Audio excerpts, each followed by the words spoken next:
rules of the game, brought to you by Napa. Napa know-how. 8 players per side on the field. Players may be offense or defense. The clock runs nonstop until the final minute of each half. No punting. No stunning or twisting. One receiver may move in forward motion before the snap. Rebounds off the net are allowed. Players can be tackled into the wall. And that's the rules of the game, brought to you by Napa. Napa know-how.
Pittsburgh has lost 3 of their last 4. A couple of them games they definitely should have won. It seemed like they were going to win. A tough heartbreaker in Orlando. So now they got to play from behind a little bit. They're kind of on, as the playoffs was to start today, they'd be on the outside looking in. So right now you got to get this win against a good 14-2 Arizona team. Won 7 of their last games. So they got to come out here and play confident. They got to play poised, and they got to get the fans behind them early in the game. With a team like Arizona, you can have a lot of mistakes happen. Bernard Morris must come out, control the team, get Mike Washington in the game early, get Linnell DeWalt in the game early, and hopefully they can jump up on Arizona and ride to an easy victory today. The coin toss is happening as we speak, and we'll give you the results of the coin toss in just a few moments. We'll also have the opening kickoff of tonight's game, the Pittsburgh Power versus the Arizona Rattlers, and the kickoff is straight ahead on Sports Radio 93.7 The Fan.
The opening kickoff is just a few moments away from the Consol Energy Center. Troy Clarity, Darnell Dinkins, and Megan Wolfley with you. The Pittsburgh Power versus the Arizona Rattlers. Arizona won the toss and elected to defer. So we will not only see the Pittsburgh Power on offense first off, Darnell, we'll also see a guy who you like taking the ball off the net, Mike Washington, as he will be the returner for the Power tonight. And you've been talking all about the pregame show about getting Mike Washington involved early and often. Few better ways to get him involved and to keep him involved than to do it in special teams in the return game. Having Jerome Mathis out really hurts his team. We've seen the effects of that last week. 2 kickoffs off the net, return for touchdowns by Orlando. Put a guy back there who you know what he can do with the ball. Here's a funny story. We're talking with my buddy Darrell Rivas. We're talking about their old days back in Aliquippa. Him and Mike Washington were both on a punt return team and a kickoff return team. They got to the point where Darrell Rivas, All-Pro Rivas Allen, said, you know what, Mike?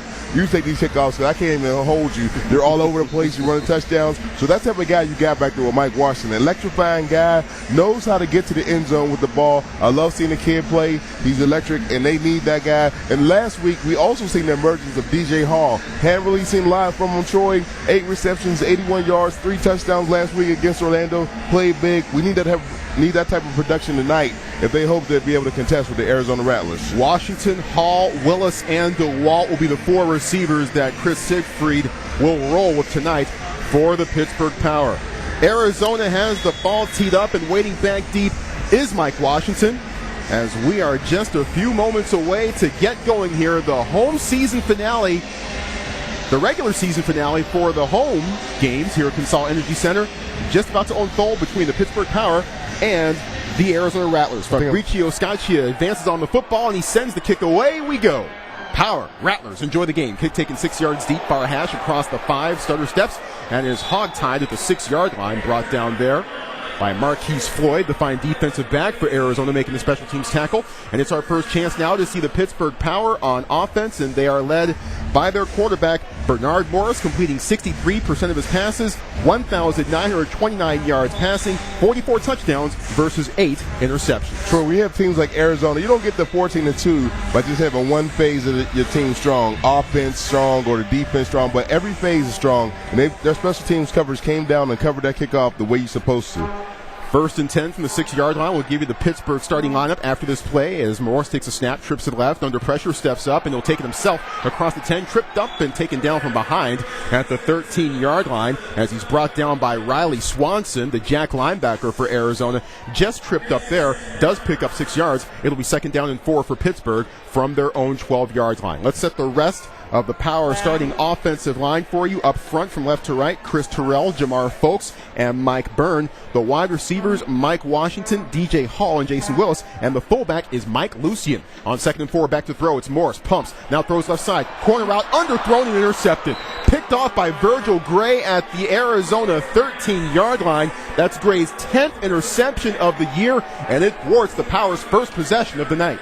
Well, in the pregame, I talked about Marquise Floyd, the Riddell Player of the Week, had 2 interceptions, but I forgot about Virgil Gray, another great DB that they have, and that's why this team is 14-2, because they can get turnovers on defense, they play a very effective offense, and they play consistent special teams.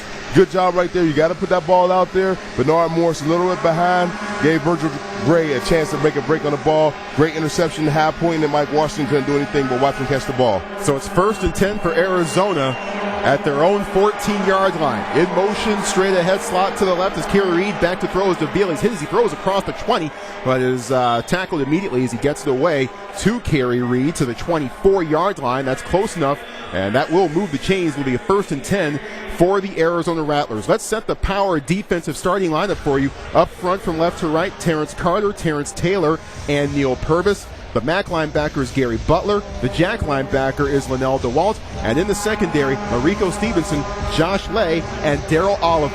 1st and 10, Arizona, the ball at their own 24-yard line. 2 receivers to the right side and 1 to the left. Reed in motion and back to throw. DeVille sets up a screen. It's complete left side. It's Steve Edwards, and he's sent head over heels by Mariko Stevenson as Edwards gets across the 20 to the 19-yard line. Pickup of 7. Should be 2nd down and 3 for Arizona inside Pittsburgh territory.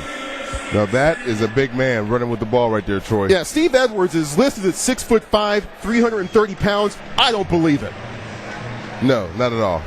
He's about 330 pounds from the waist up. Yeah. 2nd down and 3 from the 19-yard line, looping in motion, and quick throw right side is complete. Rod Windsor's first catch of the night, and is tackled immediately by Darrell Oliver. Should be just enough, and actually they're going to spot him at the 17-yard line, and if they do, he'll be a yard shy of the marker. So it'll be 3rd down and 1 for Arizona, the ball at the Pittsburgh 17-yard line. Well, I think what Arizona did early in this draft, Troy, they set up the screen to kind of slow down the pass rush. If the pass rush got in the back of their mind, they may throw some screens. It kind of slows them down where guys like Terrence Carter and Neil Purvis got to watch as they rush upfield. 3rd down and short, you got to pin your ears back and go get DeVille. Rod Windsor wide to the left. Jason Gether slot to the left in motion straight ahead. And we've got movement on the line, flags and whistles.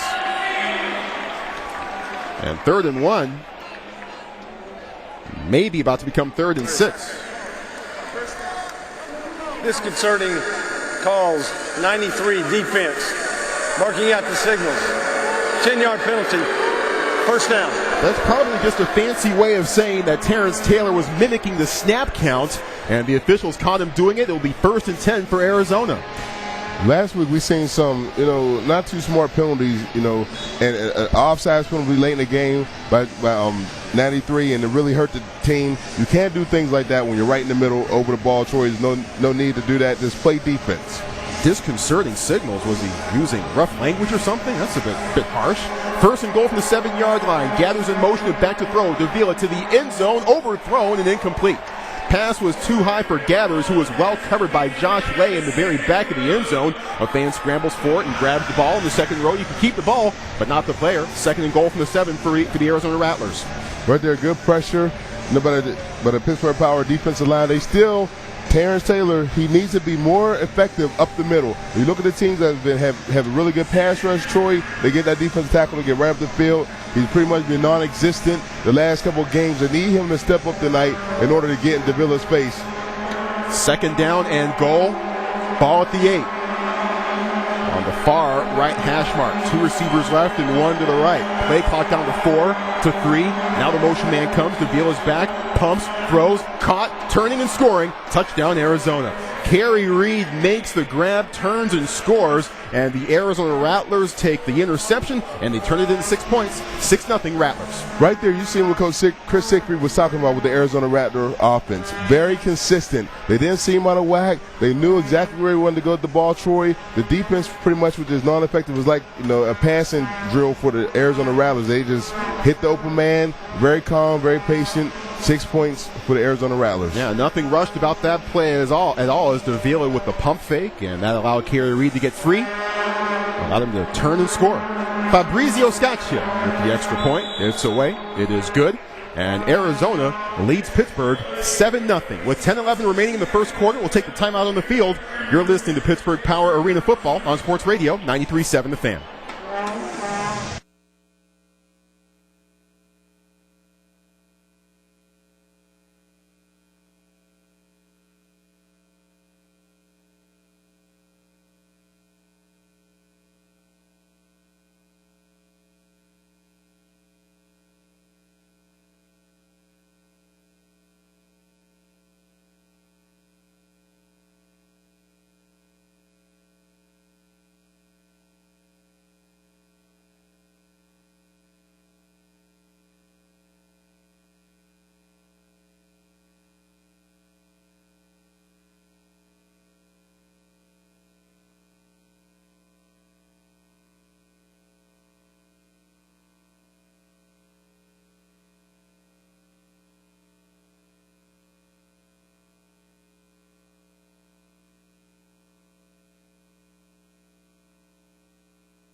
$10-11 to go in the first quarter. Arizona takes the interception by Virgil Gray, and they drive down the field, 5 plays, and they get into the end zone.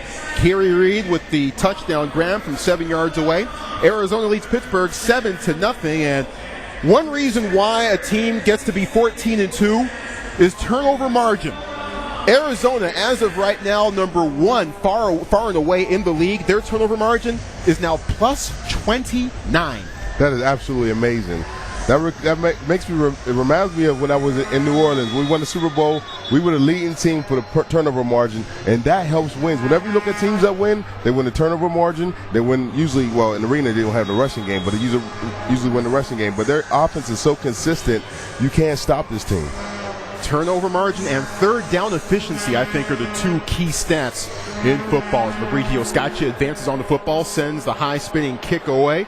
Washington will let it bounce. Karam's off the bottom of the hard net, but taken by DeWalt as he turns, breaks a tackle, trying to keep his balance, but is finally sprawled down at the 4-yard line. Heads up play by DeWalt as he was able to make the recovery off of the bottom of the hard net as it caromed off the iron there and returned it to the 4-yard line. Troy, last week we probably seen the 2 wackiest plays in all of Arena Football League this year, where Orlando was losing, got 2 kickoffs to go off that goalpost and recovered it for touchdowns, which ultimately helped them win the game. So Pittsburgh, obviously, I'm sure they've practiced that a lot this week. 1st and 10, Pittsburgh the ball at their own 4-yard line. Hall, Willis, and Washington the receivers. Trips over the left side, and Washington is the motion man straight ahead, tied to the left. And a quick throw is a bubble screen complete to Willis across the 5, loses the ball, and is taken by Arizona, recovered at the 11-yard line. You talked about turnover margin right there. Plus 30 now. As the DB was falling to the ground, got a hold of Jason Willis' hand and just ripped that ball out of there. And that's when you have a defense like that, they practice tackling the football. I believe it was Virgil Gray again. So causing another turnover right now. This guy is a one-man wrecking crew for the Arizona Rattlers. Gray with the fumble forced and the fumble recovered. That's his 3rd fumble recovery of the year.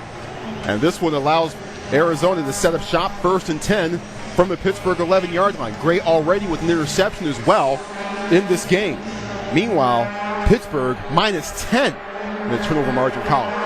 Davila hands off to the fullback. The right side is Odie Armstrong, puts his head down and just absolutely blows up Larico Stevenson on his way to the 2-yard line. That's an attitude run right there as Odie Armstrong just absolutely steamrolled Stevenson. 9-yard pickup, 2nd and 1. I'm going to say it like I said before. My mama told me when I was a little boy playing football, choose your battles wisely. Right there, Larico Stevenson got to know whether you're going high or you're going low. When you got a big old fullback running at you like that, you got to hit him in his ankles or else you're going to be made on the highlight reel. Armstrong 6'1", 260, and it looks like we have a timeout on the field. I believe the Power have called timeout, and they have. I think Larico Stevenson lost one of his eyeballs out there after that hit. Yeah, so Pittsburgh has called timeout, their first one of the first half. We'll take the timeout as well. 8:55 to go in the first quarter. Arizona leads Pittsburgh 7-0. You're listening to Pittsburgh Power Arena Football on Sports Radio 93.7 The Fan.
.855 remaining in the first quarter from the Consol Energy Center. The Arizona Rattlers lead the Pittsburgh Power 7-0, and Arizona looking for more.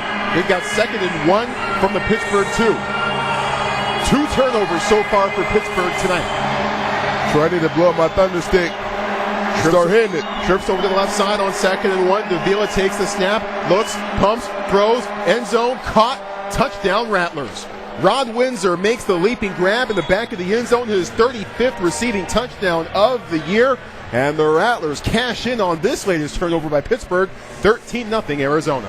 Troy, nobody was surprised. You knew Rod Windsor was going to get in the end zone, which is a matter of when. The guy knows how to catch the ball, and he catches the ball in traffic. He runs routes good. You got to give credit where it's due. The guy is an excellent receiver, but the Pittsburgh Power tonight are going to have to find a way not to get him mashed up on the lower DB. They got to keep Josh Lay on him at all times. Here's Fabrizio Scacci with the extra point. It's away. It is good. And the Rattlers now lead the Power 14-0 with 8:13 remaining in the first quarter. Windsor has caught a touchdown pass in every game except for one. So the guy knows how to score. 151 receptions coming in, 1,800 yards, 34 now, his 35th touchdown. The guy knows how to play football, Troy. And like we said in the pregame show, the Pittsburgh Power's defense is really going to be tested tonight in the secondary area, which means the defensive line has to help these guys out and not have them covering for a long time. Yeah, Windsor's best game of the year this season came at Kansas City. Listen to these numbers. 16 catches, 217 yards, 5 touchdowns. That's what Rod Windsor did against the Kansas City Command earlier this year. Somebody might want to cover that guy. After 100 yards, you would think that, okay, we need to do some type of change. You would think, but, this guy, obviously, he knows how to play football. And the one thing about him, as you see early in this game, he catches the ball in traffic, which makes for, an exceptional receiver. And he had 193 catches last year and just under 2,400 yards receiving. Both of those AFL single-season records. And keep in mind, because both of those numbers, with 193 catches and 2,372 yards receiving, both of those numbers came in just 16 games. It was a 16-game regular season last year, 18 games this year. So that makes Rod Windsor's season last year all the more mind-boggling. One thing you got to watch with the Pittsburgh Power, Troy, okay, now you're down 14-0. You got a team that's coming in there 14-2. In a lot of games where a player plays like this, the team is better, so you think you got to get every opportunity. Even though they're down, they can just gel together as a team and start playing football the way they know how to. Given the turnovers, though, but despite the turnovers, there's no reason for Pittsburgh to hit the panic button right now, is there? Not at all. And that's the thing. That's the reason why teams who are 14-2 stay 14-2. Teams think they got to play this perfect game to be able to match a team. I know in similar situations, whenever I was in Cleveland, when I was in Baltimore, you go against a team like you come into Pittsburgh, you play against the Steelers. You know what they can do, so you think that you got to play this great game, and every play needs to be perfect. No, you just need to be able to not make mistakes to stay in the game. Right now, Pittsburgh gave them 2 giveaways with turnovers. They have to be able to come out, calm down, and just play football the way they played all season long. And I think it means that somewhere along the line in this first half, Pittsburgh may have to steal possession with an onside kick at an unexpected time, as it's 14-0 with 8:13 remaining in the first quarter. Arizona leading Pittsburgh. And you're exactly right. You have to get an onside kick. We've seen Edinger do it a couple times, but they have to protect the ball first, Troy. Fabrizio Scaccia. I love saying that name. That sounds good. It rolls off your tongue. He's the Rattlers kicker. He's advancing on the football, and he sends it away. Mike Washington drifts over to the right hard net, lets it bounce, and he takes it about 5 yards deep. Now comes to the near side, now cuts back across the 5 to 10, trying to find an extra gear. Instead, he is taken into the dasher boards at the 12-yard line, and now we've got a mini fracas breaking out as Washington didn't quite like how he was taken into the dasher boards by Vincent Hill, and I kind of don't blame him. It's probably not a smart move by Vincent Hill to be starting some stuff right in front of the power bench, though. First and 10 for Pittsburgh at their own 13. Right on the power bench with some extra shoves. You would be surprised that the ref wouldn't call that when he's right there in his face. A little surprised. And that's how you can stop a lot of that, ruckus from happening with the ref by calling a flag, throwing the flag. Washington out of the game for the moment. First and 10 for the 13-yard line for Pittsburgh. It is Willis, DeWalt, and Hall, the receivers for the power on this play. And DeWalt will be the motion man as he now drifts and loops over to the left side in motion, takes the snap, and Morris is back under pressure, lets it go deep downfield for DeWalt. It's overthrown, and it's incomplete. Maybe the pressure from the backside by Antaj Hawthorne from Arizona maybe force Morris to get rid of that ball a bit quicker than he wanted to and to throw it deeper than he wanted to as well. Incomplete pass, 2nd and 10. Virgil Gray needs to say thank you to his teammate because he got absolutely destroyed on that route. Great job of Linnell DeWalt just getting on his toes, making a double move. But like I said in the pregame show, Troy, the O-line must step up. We've seen pressure week in and week out right up the middle of the field on our quarterbacks. It's hard to throw when you got a guy coming right at you. You can't step around that. Jamar Folks is at center for the power. Back to throw. Morris fires left side, overthrown, incomplete. Linnell DeWalt running the corner pattern. He was open, but the pressure coming right up the gut probably affected the pass there as well. 3rd down and 10 now for the Pittsburgh Power. We'll talk about Marcus Pittman in the pregame show. Right there, he did a swim move over the tackle, got right in the face of Bernard Morris. You can't have guys come up the middle of the field, Troy, if you hope to have an effective passing game. And right now, the offensive line, and the main thing we talked about, being able to protect the quarterback, they're not doing a good job, allowing him to throw off his back foot. Morris 1 for 4 so far tonight. 3rd down and 10 from the 13-yard line. Back to throw, fires left side, it's complete. DJ Hall starts up, now finally goes upfield, gets across the midfield stripe, and into Arizona territory to the 22-yard line. 1st down Power, and DJ Hall showing some power after the run after the catch. Right. Last week we seen DJ Hall emerge himself as a good receiver for his team. 8 receptions, 81 yards, 3 scores. Right there, they need a key first down. He got it, and after that run, Troy, he put his shoulder right into the DB, and Hill once again being taking the grunt of all that blow. DJ Hall, 6'3", 205 pounds as DeWalt comes in motion, trips to the left side, and we've got flags and whistles, and I believe DeWalt may have been offsides here. Nope. 5-yard penalty. Marquise Ford is going to get tested on that route right there, Troy. We're about to see that double move route again. So that moves the ball ahead 5 yards after the offside is called against Arizona. Ball placed now at the Arizona 17-yard line. 5:50 to go here in the first quarter. Rattlers lead the Power 14-0. Power have already turned the ball over twice. Right now, you got some bleeding right now, Troy, from the Pittsburgh Power. Right here, if they get a score, they get it to stop, they kind of get their poise back. Trips left side on 1st and 5, and Morris back to throw, backs up, now still backing up, trying to get away, does. Now he's hit as he throws, and he just throws this one into the Arizona bench area. Incomplete.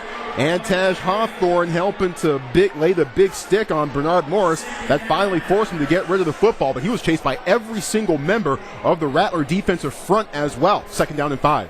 Right now, Chris Terrell, Jamar Folks, and Nick Zeck, these guys have to protect way better up front. Whenever you got your O-lineman looking back at the quarterback, that's never a good sign. That's what all 3 of them was doing on our last play. 2nd down and 5, ball at the Arizona 17-yard line. Willis in motion straight ahead, slot to the left, and this throw is too low for DJ Hall, incomplete.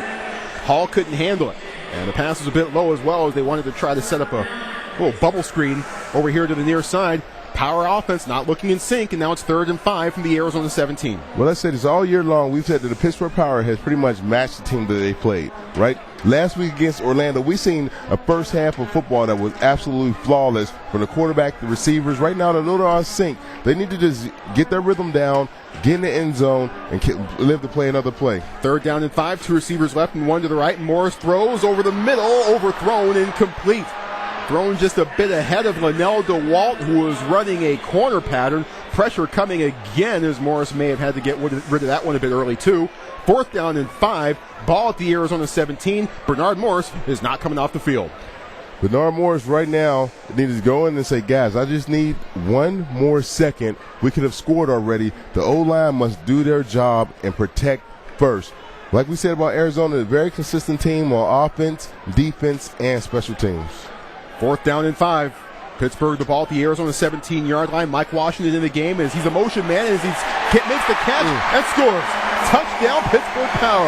Mike Washington with a little shimmy shake at the line of scrimmage, lost his man and waltzed into the end zone for the score, and the Power with a much-needed 6 points. Virgil Gray did not do his film study on Mike Washington, because it is absolutely ridiculous for you to think you could bump and run a guy like that in high motion.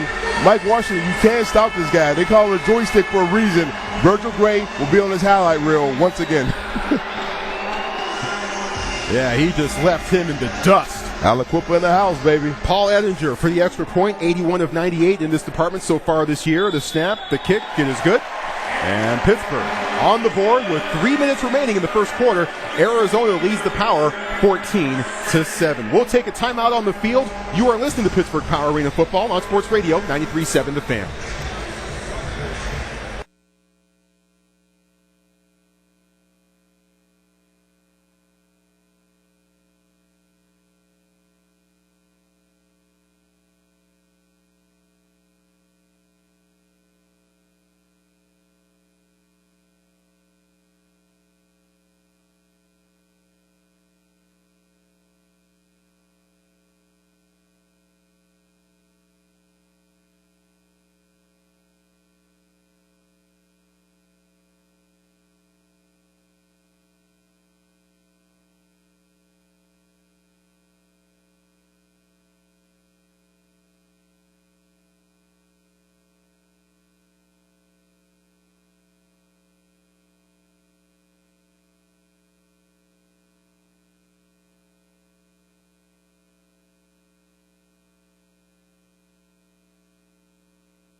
Three minutes remaining in the first quarter. Pittsburgh with the score, and they've cut Arizona's lead to 14-7. Ettinger tried the laser onside kick. Arizona was ready for it. Ettinger had the kick go wide. It skipped off of the far side dasher board at about the Arizona 22-yard line, so the Rattlers will take over from there. Arizona did a good job on special teams once again and being prepared for the onside kick, Troy. They know Pittsburgh's trying to get a nice little gimmick play in there to get some momentum going back. They were ready, prepared. Ettinger wasn't able to hit anybody. Arizona ball. And there you see Pittsburgh trying to steal a possession there, trying to get back into this game. Arizona still ahead 14-7, though. Trips to the right side on 1st and 10. Back to throw. DeVille lets it go. Deep downfield for Chris Jackson. Bobbled and incomplete. Incomplete, dropped by Chris Jackson in the front right corner. That was a sure 6 points, but as it is now, it's 2nd down and 10. Let's pause 10 seconds, though, for station identification. You're listening to Pittsburgh Power Arena Football.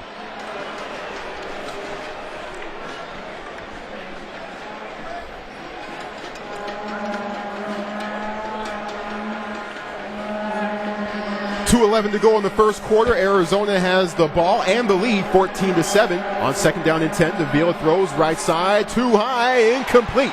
Rod Woodson, the intended receiver, as he tried, or Rod Windsor rather, the intended receiver, he tried to leap up and grab it with one hand over Darrell Oliver. Couldn't quite do it. Incomplete pass. 3rd and 10 now, but let me go back to that first down play with Chris Jackson.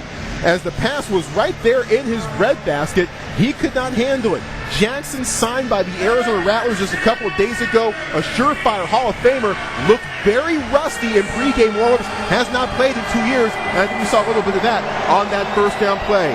3rd and 10. Arizona the ball at their own 22-yard line, trips now over to the right side and back to throw. DeVille fires as a man open is complete. Inside the 10, Jason Gathers takes it to the 6-yard line. 1st and goal for Arizona. Larico Stevenson makes the stop, but the Rattlers are able to move the chains, and the big catch there by Jason Gathers. Gathers been stepping up big for this team, and he's been making play after play.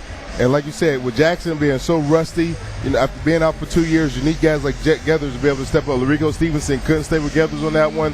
1st down for the Arizona Rattlers. Jackson back in the game as he will be the motion man. Slot to the left, tripped over the left side with Windsor and Gathers on 1st and goal from the 6. Back to throw, fires to the end zone, tip, knocked away and almost intercepted. Linnell DeWalt with an acrobatic pass breakup was able to tip it away from Chris Jackson, the intended receiver, in the back of the end zone. Incomplete pass, 2nd and goal from the 6. Linnell DeWalt truly is the MVP of this team. He makes play after play after play, offense, defense, special teams, and once again we call his name. They're making another big-time play as Josh Lay was a step behind Jackson. Linnell DeWalt, great defensive play from the Jack linebacker position. Chris Jackson in his 10th year out of Washington State has 991 career receptions. His next one will make him 3rd all-time, place him above Barry Wagner. Davila takes a snap and fires left side for Windsor. Caught. Touchdown, Arizona. Windsor makes the grab in the front left corner of the end zone right in front of Darrell Oliver. Rattlers are back on the board. It's 20-7 as the first quarter clock expires. This is the 2nd time that the Arizona Rattlers picked on Darrell Oliver for the first touchdown to Windsor was against Darrell Oliver, so they're finding a way to get that mismatch that they want and get the new guy, Darrell Oliver, on a great all-star in Windsor. So good job by the Arizona Rattlers in scheming the defense to get the touchdown. Fabrizio Scazia. I think you just like saying his name. I do. 95 of 105 in the extra point department, the highest percentage in extra points among AFL kickers this year. The snap, the kick, and it's good, as he is now 3 for 3 on the night. And that brings the first quarter to a close, a quarter full of power mistakes and Rattler touchdowns as Arizona goes into the start of the second quarter ahead of the Pittsburgh Power 21-7. The second quarter begins in just a few moments right here on Sports Radio 93.7 The Fan.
Alongside Darnell Dinkins with Megan Wolfley downstairs, I'm Troy Clarity. We're coming to you from the Consol Energy Center. 21-7. Arizona leads Pittsburgh here at the start of the second quarter. Troy, Pittsburgh is going to have to find a way, like you said earlier, to steal a possession. Arizona came out on fire. Virgil Gray getting 2 turnovers, an interception, and a fumble in that first quarter. Obviously, if this was a boxing match, you got to score at 10-7. Arizona, they came out with a lot of big punches. Had a couple standing 8 counts by the Pittsburgh Power on the Pittsburgh Power. Right now in the second quarter, Pittsburgh got to come out fast and physical to be able to get back in this game, being down 21-7 right now. And it also helps that their last offensive possession did end in the end zone with a 17-yard touchdown grab by Mike Washington. So let's see if the Pittsburgh Power can maintain that momentum on offense. Mike Washington is waiting back deep as Fabrizio Scaccia, the Arizona kicker, has his hand up. He's advancing on the ball, sends the kick away. Drifting kick as Washington turns, clangs off the hard net, and Washington brings it out from 6 yards deep across the 5 to 10, and he's shoved out of bounds by Virgil Hill at about the Arizona, I checked that about the Pittsburgh 14-yard line. Pittsburgh will start from there, 1st and 10 from their own 14. As fast as Mike Washington is, Troy, if Jerome Mathis on that same run right there, he may be hitting his head on the goalpost right now for a touchdown. He is absolutely fast, and I'm sure Coach Sickfried can't wait till they get him back on the kickoff returns. If we go back to the first quarter, Troy, Rob Windsor already has 2 touchdowns, but the thing is he only had 3 receptions for 10 yards, so he's being effective the way he usually is in scoring touchdowns. DJ Hall wide to the left, Mike Washington, the motion man, slot to the left, and Jason Willis wide to the right. Back to throw. It's juggled and taken. Did Washington hang on? No. Dropped, and he is popped after the whistles as he was absolutely planted by Riley Swanson, who was just probably doing his job in all honesty, but incomplete passes. Washington just could not handle the ball. He was wide open over the middle of the field. Incomplete pass, 2nd and 10. Don't know what happened. The refs. Did that ball hit the ground? Yeah, I think the nose of the ball just barely grazed the turf as Washington tried to handle it off of his right shoe. I think Mike Washington was surprised how open he was and was looking to run with the ball before he actually caught it. 2nd down and 10 from the 14. Back to throw. Morris pumps. Now throws short left side. Is complete. DJ Hall at the 20. Bumped out of bounds at the 21-yard line by Vincent Hill, who is one of the leading tacklers for the Rattlers this season on defense. Quick pickup of about 6 yards. Check out 7 yards. It will be 3rd down and 3. Pittsburgh the ball, their own 21. Troy, I don't know if the Power had to go in and get a 5-hour energy drink or whatnot, but last week we seen a Power team that comes out with so much intensity and passion. Right now, they don't have that same passion to them right now. They've been flat from the get-go, but let's see what they do here on 3rd down and 3 from the 21-yard line. Morris takes a snap, drops back, fires right side. It's complete. Mike Washington turns, gets inside Arizona territory, and is taken down at the Rattler 22-yard line. So that moves the chains, and Mike Washington starting to become more and more of a focal point in this offense, as you had said and requested during the pregame show. You got to get Mike Washington to the game early and often because the guy is electrifying. On that route right there, it was just a basic option route. They send back in man, then you break out, and they send in zone, you hook it up. Right there, he did such an amazing move. He left the DB 5 yards behind him. Not many DBs can cover that route right there, Troy. Morris 5 of 12 for 53 yards, a touchdown in the pick as he takes the snap and throws left side. A high heater caught and handled by Jason Willis, who's popped immediately by Vincent Hill.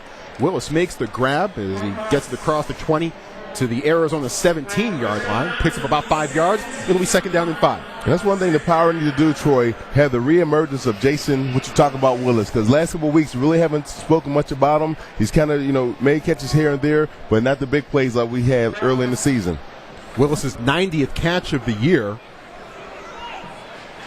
And he is now also needs 16 yards for 1,000 on the season. Here's a quick throw. It's complete to Mike Washington, but he is hogtied immediately by Riley Swanson, the Arizona Jack linebacker, who makes an outstanding open field tackle on Mike Washington, which is not easy to do. 3rd down and 5. Riley Swanson out of Wake Forest, 6 feet, 185 pounds, did a fabulous job of the open field tackle on Mike Washington. Not many people have been able to do that all season long. Funny story about Mike Washington, talking to Darrell Reeves, that we trying to play some golf a little bit. He was saying he don't understand why this guy is not playing in the NFL. I mean, even when they were on the same team, guys getting cover him. He watched some of the games. He is just an electrifying receiver, and Mike Washington is a big-time player. And he's the motion man, tight to the left, and a quick throw left side. It's through the hands of DJ Hall at the 10-yard line. Incomplete. Pass thrown just a bit behind Hall, but one that was very catchable for him right at the 10-yard line. And the Power now face 4th down and 5 from the Arizona 16. Right there on that play, Troy, you got to make that catch right through DJ Hall's hands. Bernard Moore's been getting pressure, so he get the ball out quick. Coach Siegfried is calling a game plan so the pressure won't affect Bernard Morris anymore. He realized he can't go downfield as much. He's getting the five and the 6-yard pass plays. You got to pull that in as a receiver. Power of Cashton on 4th down before. Let's see what they do here. Trips over the left side. Washington is the motion man. Tight to the left. Back to throw. Morris, time. Slides. Throws left side. Caught. Touchdown, Pittsburgh Power. A sliding grab by Mike Washington in the far left corner of the end zone. A thing of beauty. Power back on the board. It's 21-13. They need that score big time. It was 4th down. And who do you go to, Troy? The joystick. Mike Joystick Washington. You cannot cover this guy. He's in the slot. Any DB covering this guy in the slot is going to get used. And right there, as we talked about in the pregame show, I was talking about what Marquise Floyd did last week with 4 interceptions. Right there, he don't have a chance to cover Mike Washington. Touchdown, Power. And Edinger's extra point is away, and it's good. Mike Washington, 4 catches, 41 yards, 2 touchdown receptions so far tonight, both of them from 17 yards away. 10 minutes remaining in the first half, and Arizona leads Pittsburgh 21-14. A timeout on the field. You're listening to Pittsburgh Power Arena Football on Sports Radio 93.7 The Fan.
(21-14), Arizona leads Pittsburgh, but Mike Washington with a 17-yard touchdown grab, his second of the evening, closing Arizona's lead to just 7 points with 10 minutes remaining in the first half. And a reminder that our next game will be coming to you from Cleveland, a place Darnell Dinkins knows very well. Oh, yeah. A big-time Eastern Division matchup as the Pittsburgh Power travel up to Cleveland to square off against the Gladiators. A 7:15 p.m. pregame show on Friday and a 7:30 kickoff, one that should and likely will decide all the marbles in the Eastern Division. In case you did not hear, Cleveland lost to Philadelphia on Friday night.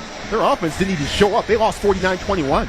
Absolutely. So that helps the Pittsburgh Power, especially when you're going against a team like Arizona, who's 14-2. Edinger sends the kick away. Virgil Gray waiting back deep as the ball bounces, dribbles through the soft net, and is touched by a fan before Gray can get his hands on it.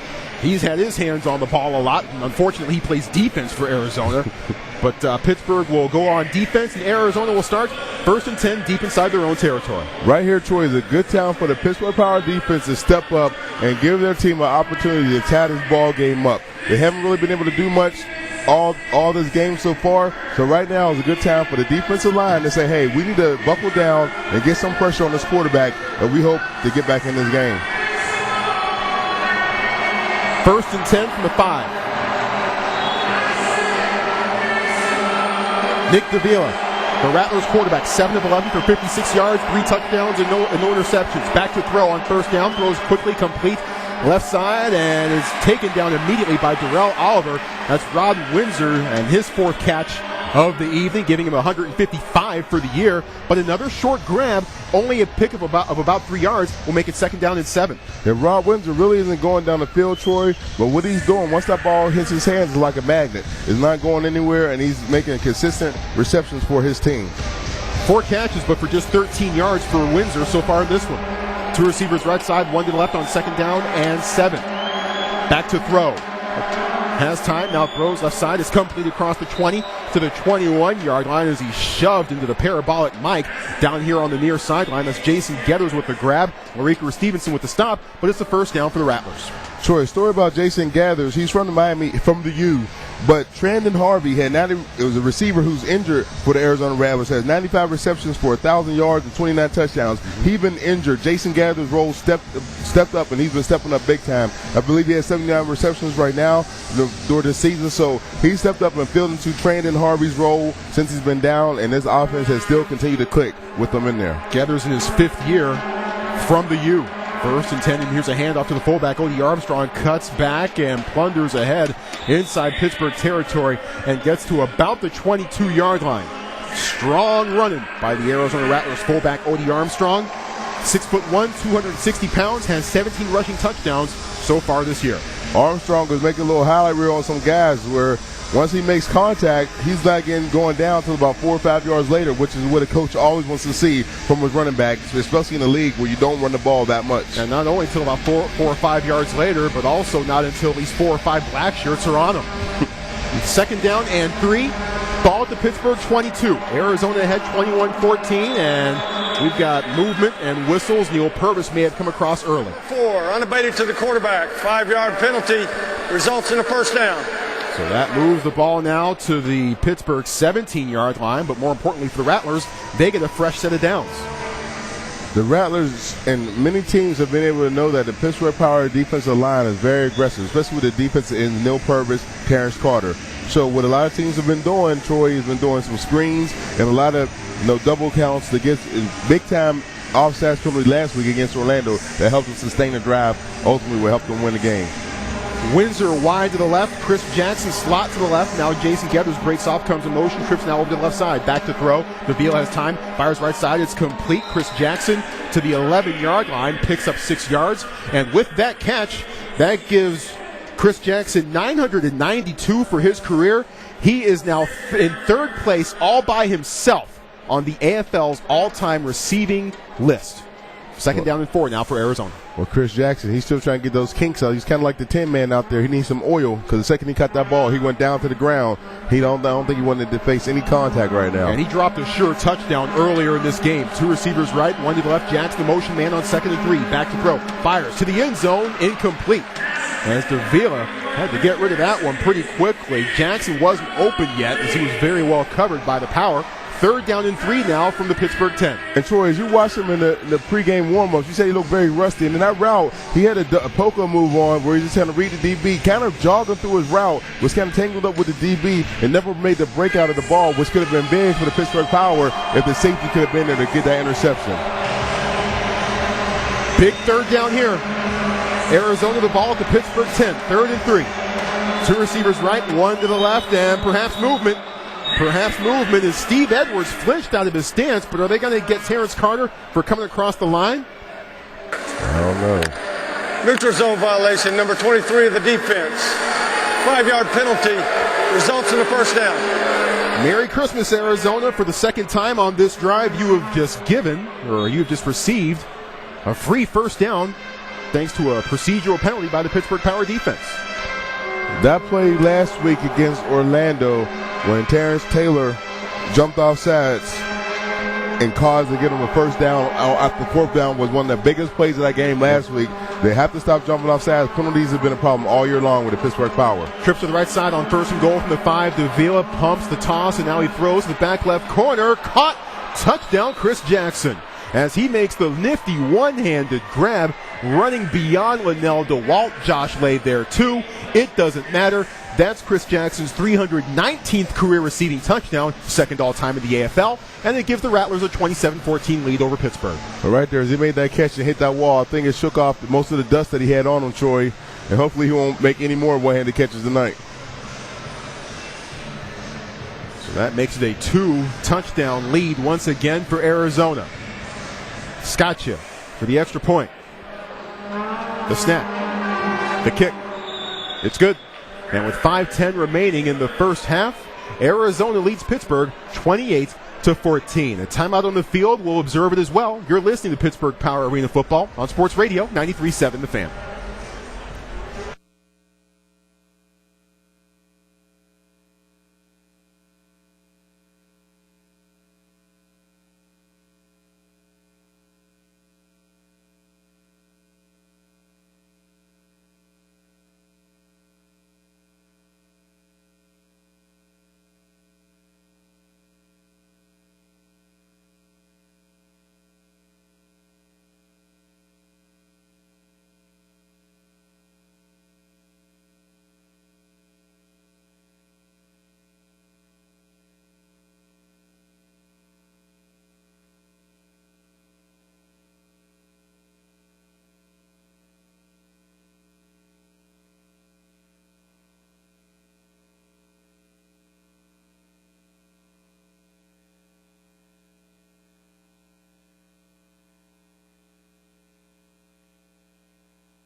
5:10 remaining in the second quarter. Arizona leads Pittsburgh 28-14.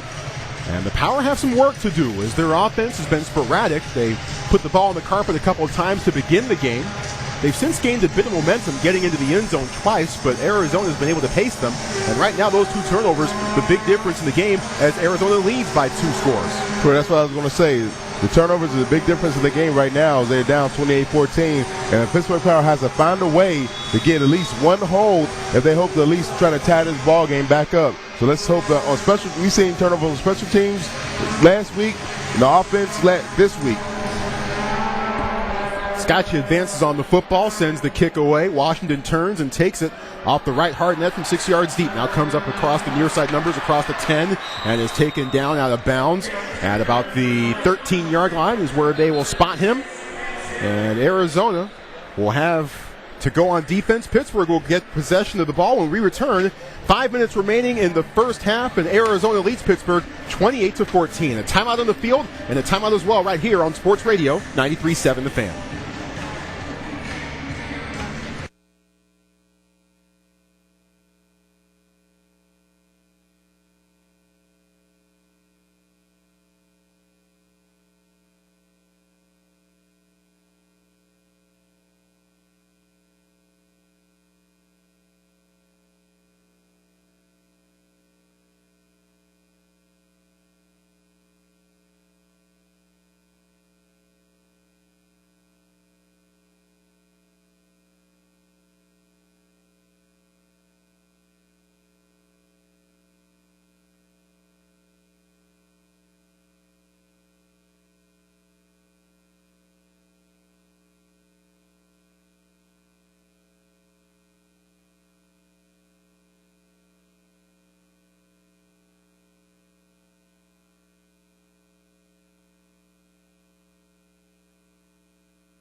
Power have the ball, but they are down 28-14 with 5 minutes remaining in the first half. They've got it 1st and 10 from their own 14. Troy, the Pittsburgh Power in this drive right here, I would try to get the Arizona Rattlers on a deep ball. I would try to come back and get the momentum back because right now they are playing very flat and they need a way to wake themselves up and these fans. Willis wide to the left. Mike Washington will now take a couple steps and loop in motion. He'll be ending up slot left. DJ Hall wide to the right. Morris under pressure, being chased, trying to get away. Now back in his end zone. He throws for Jason Willis, incomplete. Just off his fingertips at the 22-yard line along the far side. He was open, but Bernard Morris was running around for dear life in the backfield. Incomplete pass makes it 2nd and 10, but glad to see that Bernard Morris is going to live to see another down. Absolutely, Troy. My brother, Dave Dinkins, he played arena football, and one thing about him, when his lineman was not blocking, he would go and grab him and say, look, man, you need to block. Right there, that's unacceptable. The second he took a step back, he was getting ran after, he was getting grabbed. These guys need to understand, you're getting a paycheck too. You need to block these guys so we can win. Here's a quick throw left side, a lateral toss to Mike Washington across the 20. Somehow keeps possession of the ball as he bounces off the pile and gets across the 20 to the 21-yard line. Picks up 7 yards. It'll be 3rd down and about 3. And Antaj Hawthorne, I remember watching him back in his collegiate days at the University of Wisconsin. He was a very, very quick and a very, very powerful interior defensive lineman. He's shown that so far here tonight. Yes, he is. And their whole defensive line right now, if you're giving out grades, you got to give the Arizona Rattlers defensive line an A and the offensive lineman for the Power a D because they are not blocking anybody. Here's 3rd down and 3. Bernard Morris takes a snap, throws right side, incomplete.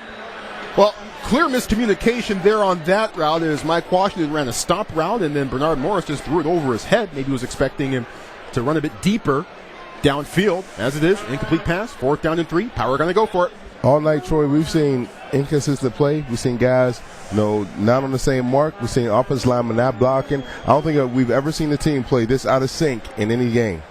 2 receivers right side and 1 to the left on 4th down and 3. Morris takes a snap and he throws right side. Deep downfield for Hall is bumped. It's incomplete and a flag is thrown. Vincent Hill can't believe it. He was locked up one-on-one with coverage on DJ Hall. Flag thrown at the end of it. Appears like there'll be pass interference against Arizona.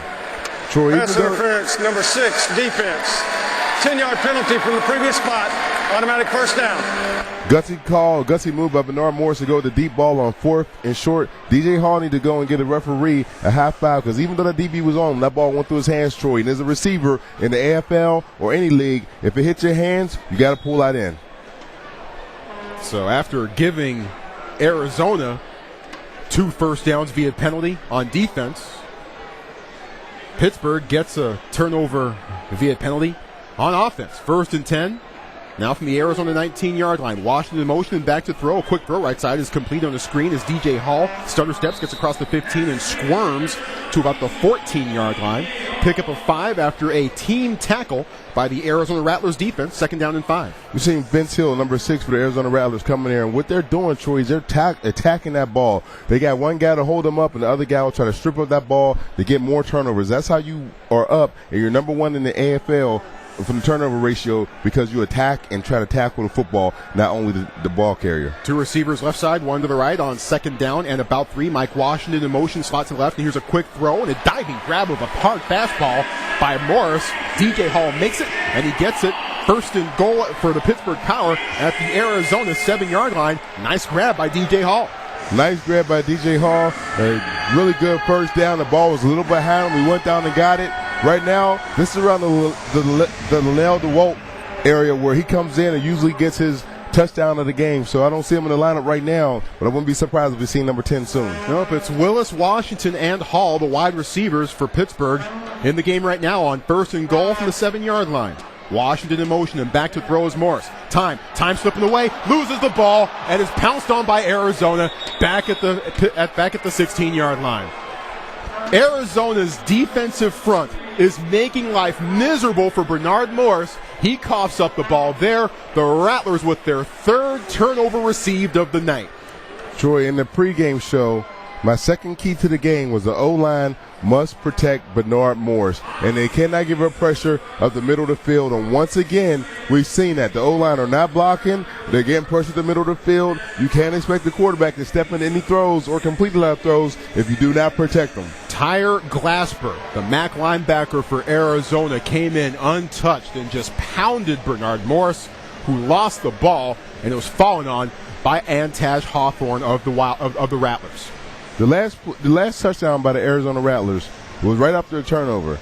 Right after a penalty. So as a defensive mindset, Troy, if I just give up a penalty for a first down, I'm thinking I got to cover for another 4 plays.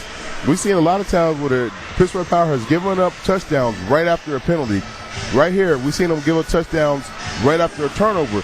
The offense needs to help the defense out a little bit in the sense where they need to be able to control the ball and not turn it over and put the defense in a bad situation. The defense needs to help themselves and stop giving up penalties and putting the offense, which is Arizona, in a good position to score. Well, and, earlier we talked about stealing possessions, about doing onside kicks. Maybe that's a way that you steal a possession or two. You know how else you steal a possession? Get a turnover. Let's see what the Power on defense can do here. They need pressure from their defensive line. Right now, they're getting nothing up the middle. Terrence Carter and Neil Permis are putting themselves out the play because there's nothing up the middle. 1st and 10, Arizona the ball at the 16-yard line, and it's a toss to the fullback, and he's stopped in the backfield for a loss. He'll lose 3 yards. Outstanding lateral pursuit by the Power defense. Linnell DeWalt and Terrence Carter converging to make the stop. That's a good win on first down. They try to block in and keep Terrence Carter trapped inside. He still did a good job of fighting outside, and Anthony the Great just comes up and make the tackle. Good. They won the first down. Let's see if they can get the next 2. So a loss of 3 makes it 2nd and 13, and it also brings us now to the 1-minute warning. The Rattlers lead the Power 28-14, and the final minute of the first half straight ahead on Sports Radio 93.7 The Fan.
We are at the 1 minute warning, the final minute of the first half from the Consol Energy Center.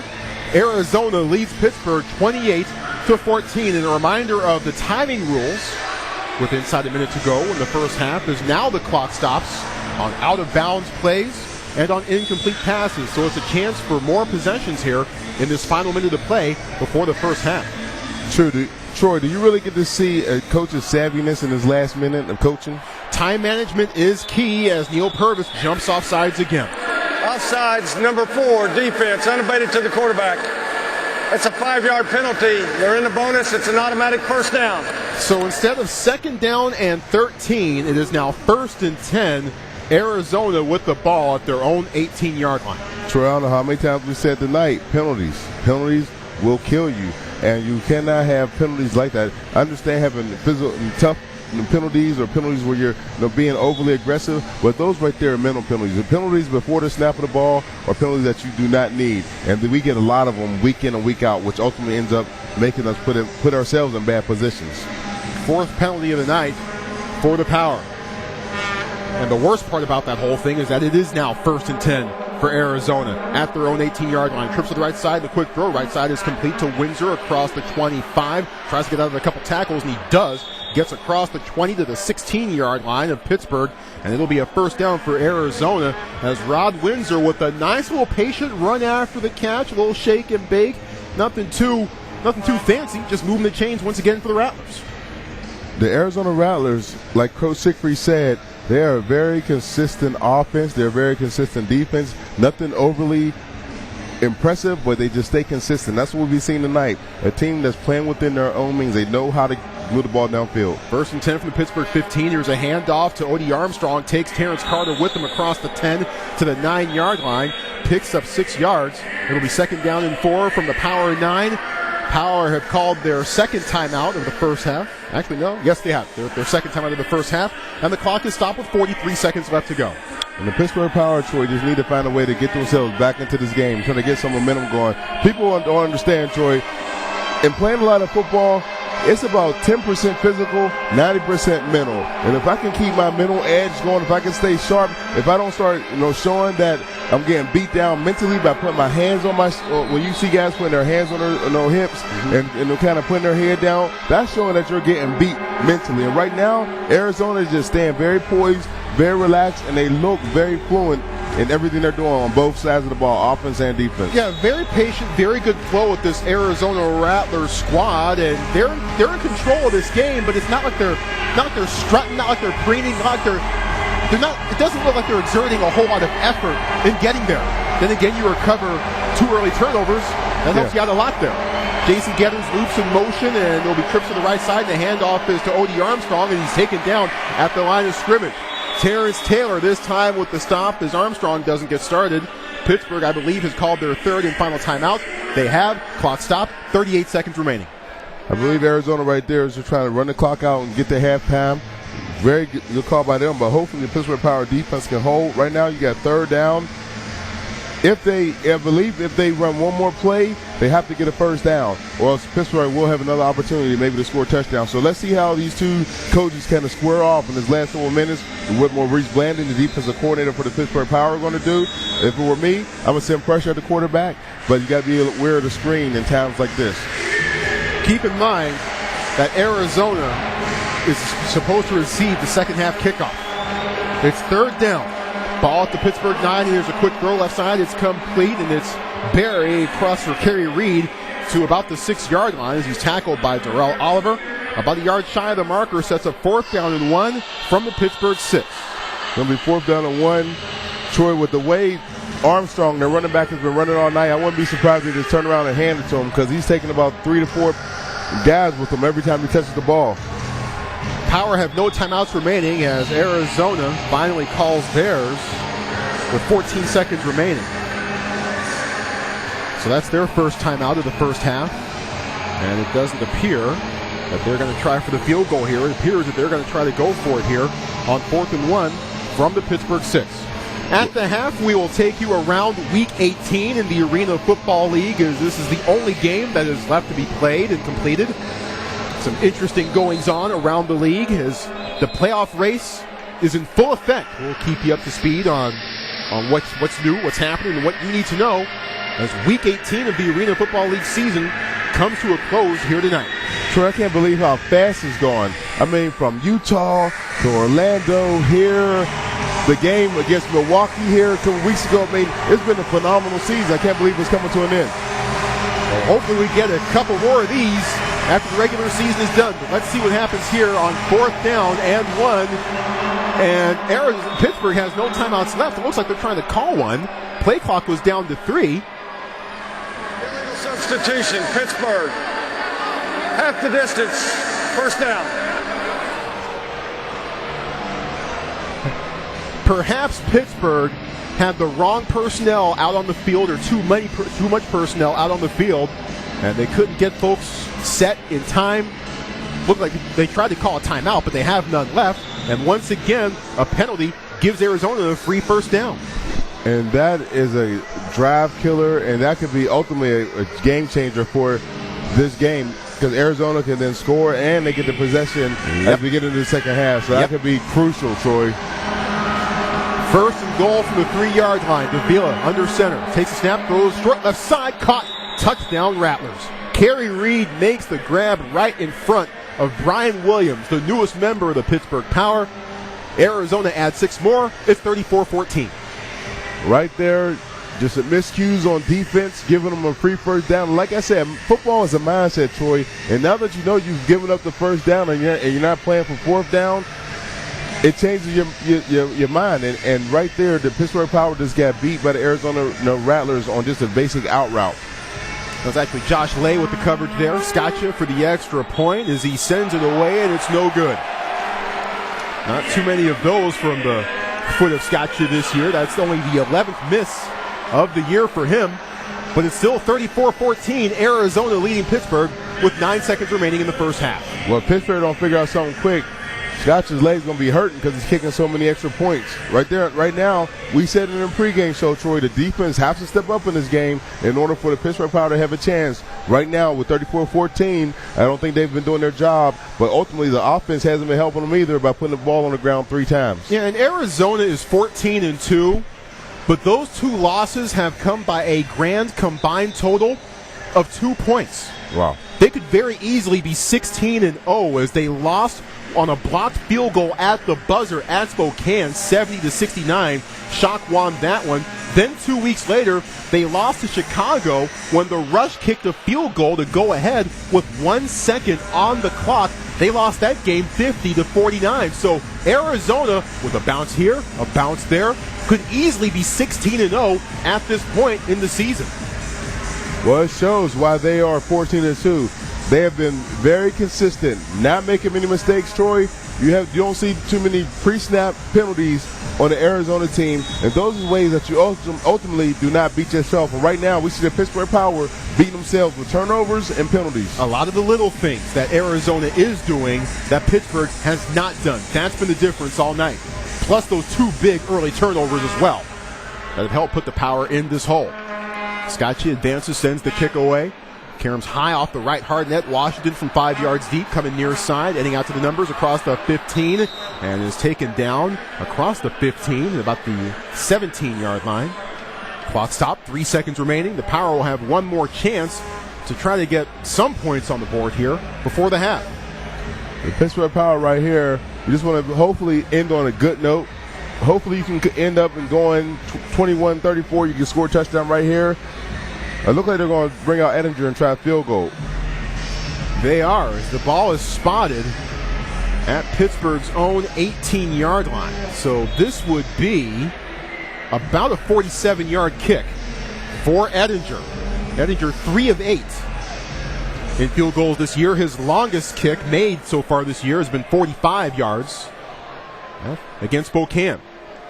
From 47 yards away, the snap is high, but it's handled by Willis. The kick is away, and it is no good off the right upright, and it bounces back into the field of play, taken by Arizona across the near side, now cutting back and across the 20, 25, 20, and is finally brought down from behind at the Pittsburgh 15-yard line. Marquise Floyd able to recover that one and bring it back into Pittsburgh territory at the 15-yard line, but that brings to a close of first half largely dominated by the Arizona Rattlers. Rattlers lead the Power going into the locker room 34-14.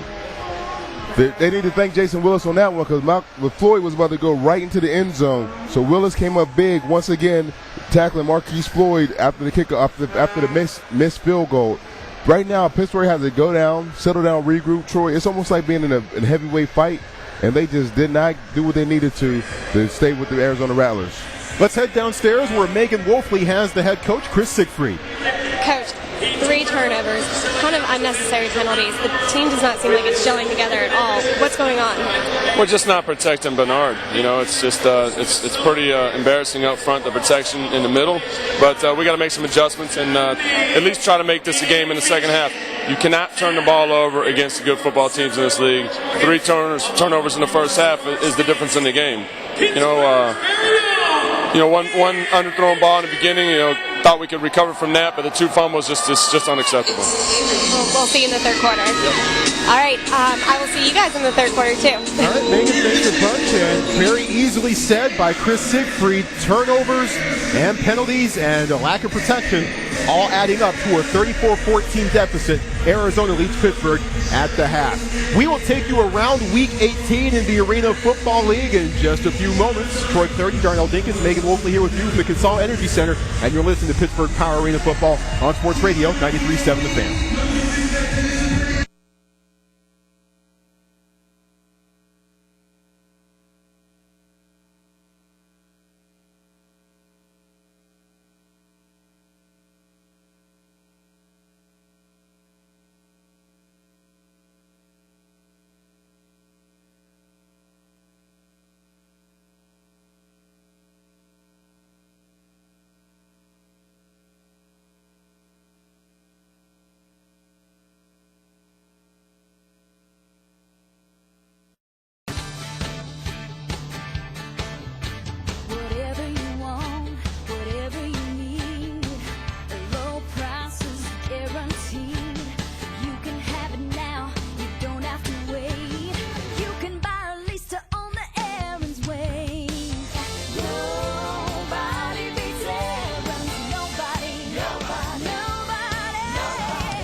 Rules of the game brought to you by Napa. Napa know-how. 8 players per side on the field. Players may be offense or defense. The clock runs non-stop until the final minute of each half. No punting. No stunning or twisting. One receiver may move in forward motion before the snap. Rebounds off the net are allowed. Players can be tackled into the wall. And that's the rules of the game brought to you by Napa. Napa know-how.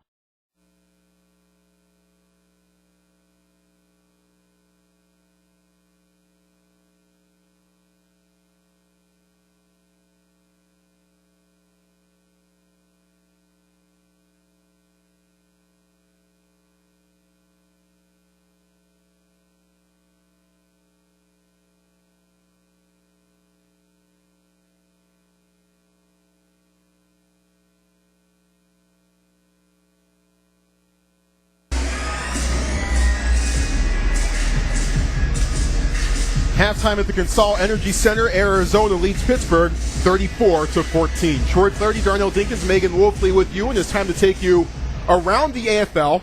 Week 18 of 20 from the 2011 Arena Football League season. Let's get you through the AFL scoreboard. Milwaukee beating New Orleans 76-55. Dallas knocking off Jacksonville. The Sharks have now lost 2 straight, but they've already wrapped up home field throughout the American Conference, so I'm sure that they're not too concerned about that.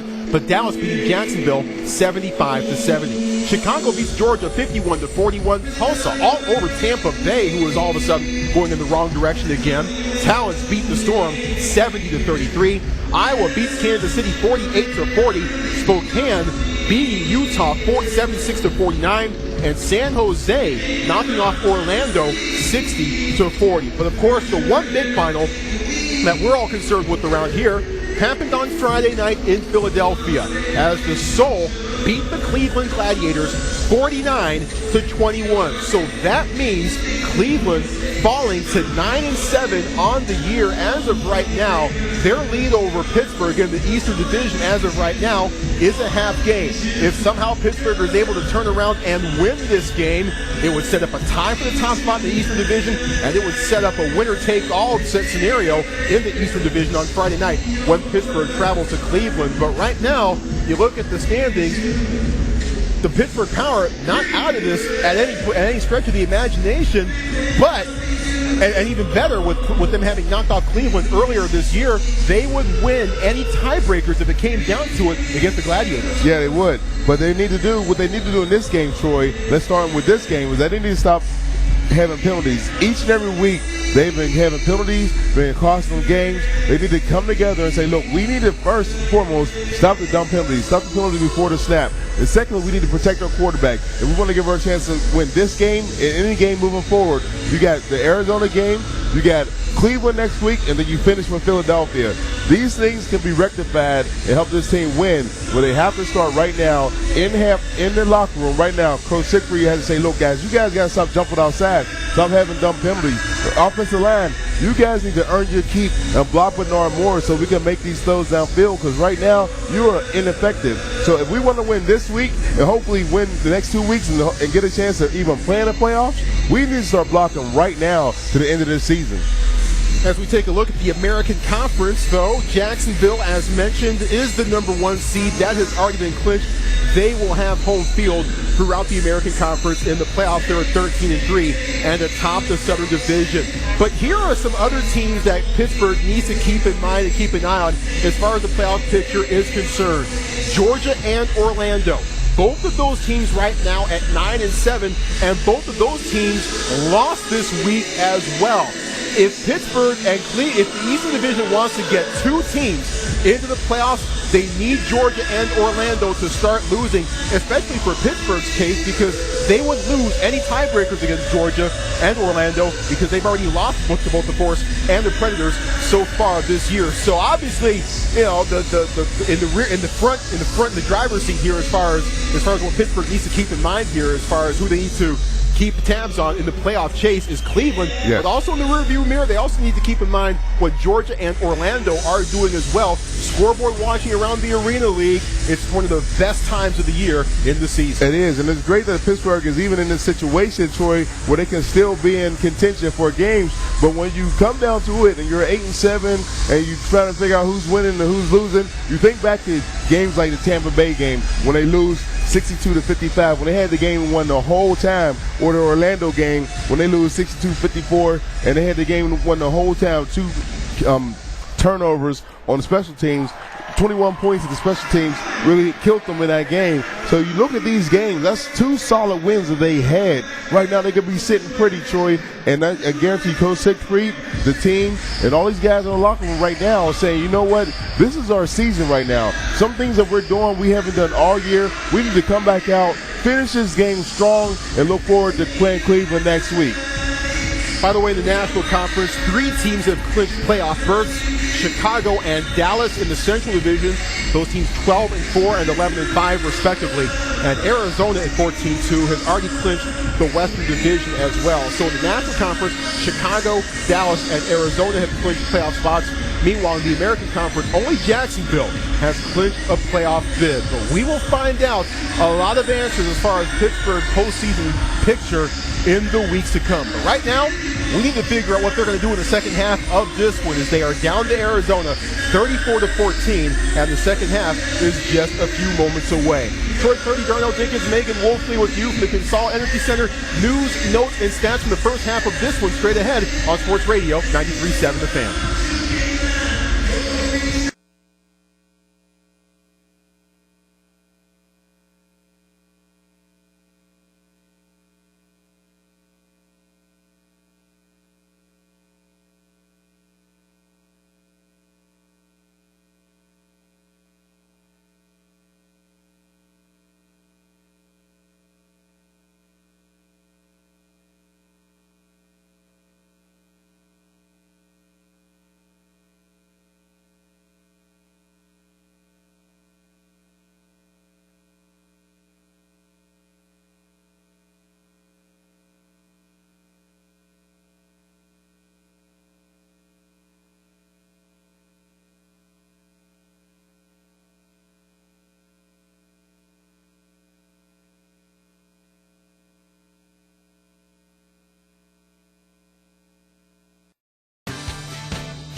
guaranteed.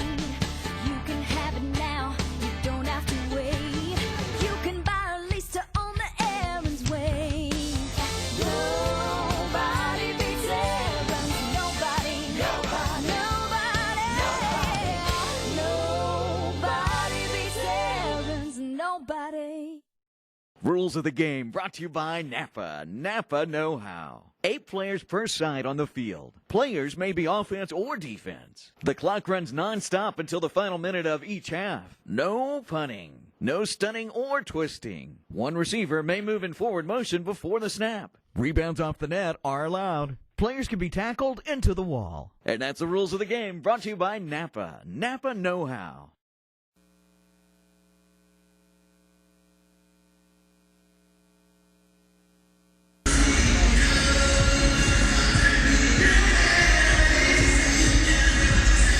(34-14) at the half as Arizona leads the Pittsburgh Power. Troy Clarity, Darnell Dinkins, Megan Wolfley with you from the Consol Energy Center. Stats from a first half that is about what the score would indicate. Bernard Morse finishing the first half 10 of 20 with 86 yards, 2 touchdowns, and 1 interception on his first throw of the game. Mike Washington, the leading receiver, 4 catches for 41 yards and 2 scores. DJ Hall, 4 catches, 33 yards, and Jason Willis, 2 for 12. Nick Davila for Arizona, 14 of 19 for 107 yards, 5 touchdowns, no interceptions. Rod Winslow with 2 touchdown grabs, Kerry Reed with 2 touchdown grabs, and Chris Jackson with a touchdown grab as well. But the biggest number, I think, Darnell, the 3 turnovers compared to none. Pittsburgh putting the ball on the carpet 3 times, and Arizona cashing in with 20 points off those 3 turnovers. Troy, that's what I was going to ask you what the most outstanding stat is in the first half to you. You saying the turnovers. One thing I say, the most outstanding stat to me, Troy, 5 penalties for 28 yards, all 5 result in the first downs. That's big in a field where you're only dealing with 50 yards. So Pittsburgh need to find a way to stop giving up so many yards and so many first downs due to penalties, pre-snap penalties, Troy. Penalties, find a way to protect Bernard Morris, hang on to the rock. Other than that, it's going smooth. It's going smooth. I mean, what else is there? I mean, you talk about the perfect storm of bad football, and right now they displayed it in the first half. So one thing Coach Siegfried can say, Troy, one thing I've heard coaches say in my playing days, it can't get any worse. You didn't protect the quarterback. You turned it over 3 times. You had penalties and giving up first downs. You give up touchdowns. Right now, all we can do is get better from here. So you stop looking at the scoreboard. You go out there and you just play football to the end of the whistle. 34-14, Arizona leads Pittsburgh at the half, and we will see what the Power can do when the second half begins in just a few moments. Troy Clarity, Darnell Dinkins, Megan Wolfley with you. We're at the half at the Consol Energy Center, and you're listening to Pittsburgh Power Arena Football on Sports Radio 93.7 The Fan.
Start of the second half, just a few moments away from the Consol Energy Center. And the Arizona Rattlers, as of right now, coming into this game at 14-2, and they have played as advertised as they lead the Pittsburgh Power 34-14, and they will also get the second half kickoff to start things here in the final 30 minutes of this game. Like Coach Sickry said when you interviewed him, Troy, this is a very consistent team. They're not overly, impressive at anything that they do, but they're very consistent in the way they do it, and that's what win football games. Consistency. You consistently don't have any penalties. You complete passes. You catch the ball that's thrown. You protect your quarterback, and that's all they've done. They've played football the way it's supposed to be played for the first 30 minutes, and they are up 34-14, just being able to not play a mistake-free football. An almost effortless efficiency by the Arizona Rattlers here. It is. They look very relaxed. Yeah. It's almost like a practice setting for them, like they're going through a walkthrough. It's almost like watching the 49ers back in the 80s. Oh, there you go. You mean like watching the Steelers back? Well, with the professional workmanlike efficiency that they went through their jobs back in the 80s, there was no hype, there was no, they just went out there, they went on the field, and they did what they needed to do, and they went home. Right now, Arizona's doing that. I know you're a West Coast boy, so you had to bring up the whole 49ers thing. Well, the Steelers, they do it with a bit more panache, especially on the defensive side of the ball. So that's why I didn't mention that. Okay, there you go. Nick Davila, the Arizona Rattlers quarterback, came into this game completing 71% of his passes, with 101 touchdowns versus just 10 interceptions. Right now, he has thrown 5 TDs and no picks on 14 of 19 for 107 yards. And these have been very consistent. The receivers are just making plays for them. They're not doing anything overly impressive with they're throwing and they're catching. And the main thing, they're blocking him up front. No quarterback can be good if he doesn't have any protection. Arizona looks like they're expecting an onside kick here as Edinger advances, but he kicks it deep. Second half underway as Virgil Gray turns and takes it off the hard net from 4 yards deep and puts his head down and almost lost the ball at the very end. But he gets down to the 10-yard line, and Nick Davila will start from there. 1st and 10 from the Arizona 10. If the Pittsburgh Power team, the Pittsburgh Power defense, want to get the fans themselves back into this game, Troy, they need a turnover or stop right here. This is where you define this game and your season. It looks like they're still just kind of lethargic, kind of pacing around. Nobody has any, fire to them. They just really look like they're just going through the motions. Windsor, Jackson, and Getters, the receivers for Arizona. As Davila takes a snap and he drops back, pressure comes, throws left side. It's complete to Chris Jackson up to the 20-yard line. A pickup of 10 should be enough for the Arizona Rattlers' first down. And right there, they're just doing what they've been doing all of the first half, just throwing hooks, allowing the receivers to get down, make the catch, and play another play. There's no pressure up front, and the defense is just slagging off. So these receivers just know how to play, and the quarterback is just throwing and catching. Power defensively, Purvis, Taylor, and Carter up front. Gary Butler, the Mac, and Linnell Walt, the Jack linebacker. Back to throw on 1st and 10. Davila sidesteps the pressure. Now lets it go deep downfield for Rod Windsor. Overthrown and incomplete. Finally, pressure coming as Terrence Carter was the closest black shirt to Davila. Overthrown pass. Incompletion makes it 2nd down and 10. Arizona at their own 20. That's the first time we've seen Davila actually have to sidestep or do anything other than taking a drop and throw. About time the defense finally woke up and got a little bit of pressure on them. If they had been doing that from the beginning of this game, Troy, it would not be 34-14 right now. In the secondary, Larico Stevenson, Darrell Oliver, and Josh Lay. 2nd down and 10. Ball at the 20. And looks like they're shifting some things up on offense here as they move the motion man now wide to the left. That'll be Chris Jackson. Davila back. Lets it go. Deep downfield for Jackson. Wide open. Caught. Touchdown Arizona. And Chris Jackson fooled Larico Stevenson silly with a double move, it appeared. Touchdown Arizona, 40-14. Well, it was almost unfair. Larico Stevenson was on an island, and he really just got beat with the post corner.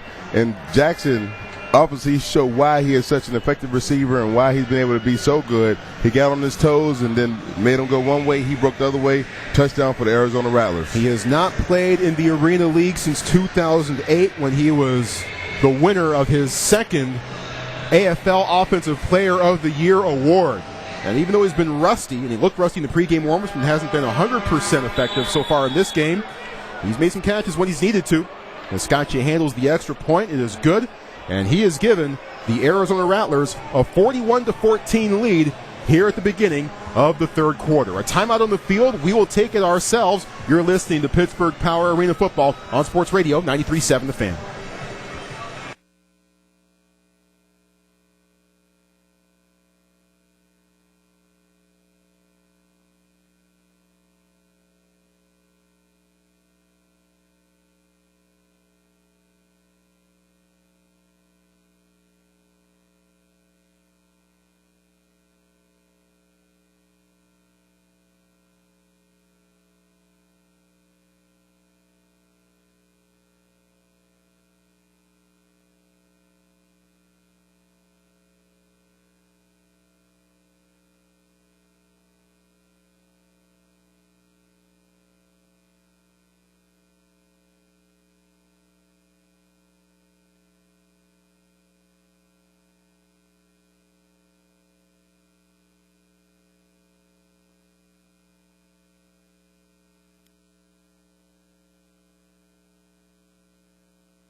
(41-14), Arizona leads Pittsburgh, 12:23 to go in the third quarter. Nick Davila, the Arizona quarterback, has thrown a season-high 9 touchdowns against Spokane a few weeks ago. He's already got 6 here tonight, 16-22 for $147. Just another day at the office for the Arizona Rattlers offense so far. And that's the thing. He has so many touchdowns and so little yards because they just been put in such good field position. And the offense, and there's really, you see a lot of different teams. We've seen Jacksonville and seen Garcia and how he throws. But like Coach Siegfried said, this team was just really consistent in what they do. I'm impressed by the Arizona Rattlers tonight. Mike Washington is in the very back of the end zone and waiting to kick from Fabrizio Scazia as he advances on the football and sends it away. Spinning kick as it clangs and is taken and is loose, and now finally falling on it. Now Nel DeWalt finally tries to fall on it, and he does in the end zone. 3 guys could not come up with the football. Willis, Washington, DeWalt. DeWalt finally did, and it'll be 1st and 10 for Pittsburgh deep inside their own territory. An inauspicious start to the second half of the Power. It was almost like it was, a hot potato. I don't want it, you take it. I don't want it, you take it. And it almost ended up getting a turnover once again on special teams. So that phase of the game has really caused them, mostly last week, more than this week, Troy. As there were 2 net recoveries by Orlando that decided last week's game, even though those plays occurred in the third quarter. But those were the 2 huge plays in the game. Washington is wide, or check that, Washington is slot to the right. DeWalt wide right, and Willis in motion wide to left, back to throw. Morris resets, now lets it go, deep downfield, DeWalt's out there, caught, he can't hang on, it's incomplete inside the 10, but a flag is thrown. Coverage downfield by Virgil Gray, and it looks like we're going to get a pass interference call against Arizona here. One thing about DeWalt, I will keep him in there for that factor alone. He's so big. Intentional pass interference, number 4, defense. That's a spot foul. Automatic first down. Wow, so because it's an intentional, it's a spot foul. So now that moves the ball all the way down inside the 10-yard line. So it'll be 1st and goal for Pittsburgh here. Which is big, which is very big. Virgil Gray is 5'10". Linnell DeWalt is 6'6". And even though DeWalt didn't make the catch, he still won the battle. I'm saying we've seen some guys do some very impressive things all season, Troy, but I'm mostly impressed with DeWalt for what he's done on offense, defense, and special teams. Like we said, ultimate Iron Man for this team. DeWalt wide left, Washington the motion man, slot to the left and back to throw. Morris fires complete. It's DeWalt, spins off a tackler, reaches across the goal line and scores. Touchdown, Pittsburgh Power. Linnell DeWalt using those arms, making like Gumby, stretching across the plane of the goal line for the score, and the Power back on the board. It's 41-20. You watched the Fantastic Four, right? Mr. Fantastic? I mean, his foot was at the 5-yard line. The ball was in the end zone. Linnell DeWalt once again shows us why he is the ultimate player on this Pittsburgh Power team. Here's the extra point attempt. The high snap nearly blocked, and it's no good, and now flags are thrown. As we may have a roughing the kicker call against Arizona here. I believe Antaj Hawthorne came in a little rough there. The kick was good. Roughing the kicker, personal foul. Number 77. That foul will be assessed on the first play after the kickoff. So the extra point remains no good, and it remains a 41-20 score, even though they have the extra point on the scoreboard, even though he clearly claimed it. Actually, no, they're going to try to, silly me, they're going to retry the kick here, which is the right thing to do. Which is the right thing to do. Yes, yes. Hey, Troy, pay attention for a change, will you? Yes. Hey, I've been on the plane all day. Give me a little slack, will you? No, I can't give you any slack. No slack. So we'll retry the extra point here. As Paul Edinger awaits the snap. Jason Willis to hold. There it is. The snap, the kick, and this one's no good. Claimed off the left upright. And it remains a 21-point score. Arizona 41, Pittsburgh 20. And the timeout on the field, we'll take it ourselves. You're listening to Pittsburgh Power Arena Football on Sports Radio 93.7 The Fan.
.55 to go in the third quarter. Arizona leads Pittsburgh 41-20. Linnell DeWalt, his last 8 catches have all been for touchdowns as he puts the Power back on the board for the first time here in the second half. They're still down 41-20. By the way, as we were heading to break there was a mini fracas that broke out in front of the Power bench between the Power and the Rattlers, and in the process of that fracas, Pittsburgh was called for an unsportsmanlike conduct penalty. And also keep in mind that there was a roughing the kicker penalty against Arizona here, which will be enforced after this play here. You know, and those are things that come from frustration, from being down, from not playing to the level which you want to play, from missing extra points to get yourself back into the game. So right now, it looks like Pittsburgh is setting up for onside kick. Let's hope they can change the swing of things and get this. Arizona lined up like they're expecting an onside kick here as Edinger boots it away. Heads towards the left hard net, now bounces back and is taken by Virgil Gray at the goal line and forced back into the end zone. The ball never crossed the plane into the field of play, so it will be a touchback for Virgil Gray and the Rattlers. But that was very dangerously close to becoming a net recovery for Pittsburgh, who were victimized by 2 of those last week against Orlando. Daryl Oliver makes a play on the guy instead of making a play on the ball. Don't understand that. When you get down that close, Troy, he could have ultimately put his hand in there and had the ball in the draw around. He made try to tackle the guy as opposed to making a play on the ball. That could have been a huge turnover for the Pittsburgh Power. So after the roughing the kicker penalty, Pittsburgh would have gone on defense with the ball at Arizona's 3-yard line, but instead they'll move the ball half the distance, and the Rattlers will start 1st and 10 from their own 1.5-yard line. 2 receivers over to the left side and 1 to the right. And the motion man is Windsor. Flags and whistles. And this might be movement. Snap. Full start. Number 79. Offense. Half the distance. Still first down. Steve Edwards, one of the linemen for Arizona, moved. And as mentioned earlier, 6'5", 330 pounds. I do not believe either of those numbers for a second. Not at all. His number is 79. It just looks like number 9 out there. That jersey's so wide. So right now, you finally get some plays that go your way. Almost get a kickoff return. You get some momentum back. You get the fans back into it. This is what football is all about. Let's hope they can thrive off this momentum and stop the offense. 1st and long, and Davila back. Throws right side, a low ball. Did Gathers get it? Yes, he did. Across the 10 to about the 11-yard line, about 1.5 yards shy of the marker. Making the grab in front of Brian Williams, the newest Pittsburgh Power defensive back. It'll be 2nd down and 1. Arizona the ball at their own 10.5. And that's the thing, you know, right now we talk about team chemistry, and one thing Coach Sickby talked about in the pregame show when you interviewed him, Troy, was the fact that Arizona's been able to stay healthy for the most part. Pretty much one big receiver is going down, but the Pittsburgh Power defense and the secondary is almost all new. 2nd down and 1, trips over to the left side, Davila back, has time, now throws short left side, dropped by Windsor. Windsor was thinking about the run after the catch, but in order to have the run after the catch, you gotta have the catch. Went right through the wickets, incomplete pass, 3rd down and 1 for Arizona. When you have 156 receptions on the season, I don't think announcers say too many drops by Windsor. The guy knows how to make, you know, plays, and that ultimately he was looking to run with the ball before he caught it. Had 9 catches for 125 yards and 4 scores last week in Arizona's win over Spokane. 5 catches for 30 yards so far in this one, but now it's 3rd and 1 for Arizona. And here's a handoff to the fullback, and Armstrong won't get there. Won't get there. Stopped by a black wall. Terrence Carter at the top of the pile. Gary Butler there as well. Linnell DeWalt there too. No gain. 4th down and 1 coming up for Arizona. This could be a big 4th down stand for the Pittsburgh Power if they can hold off. Like I said, a little bit of momentum going, Troy. So let's see if they can hold true. And we're seeing Larico Stevenson after giving up that touchdown. Coach Maurice Blanding decided to go with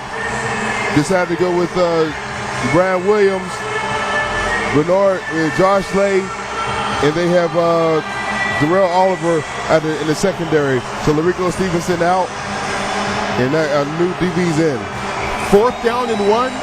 Rattlers going for it. Davila hands off right side. Gathers gets the 1st down and more across the 15. Shoved hard into the dasher boards by Josh Lay, but only until about the 22-yard line. Easily picks up the 1st down, and they'll move the chains for Arizona. And a nice little play call there by the Rattlers as Gathers was the motion man coming straight ahead, but then he looped, ran laterally in the backfield, took the handoff, and turned the corner for the 1st down. Well, Gathers, old running back at the University of Miami, the U, where him and Josh Lay against each other, you know, as Lay was from Pitt, and he laid into him on that one. Gathers could jump around all he wants to. Low man wins the battle, and Josh Lay got all of that contest.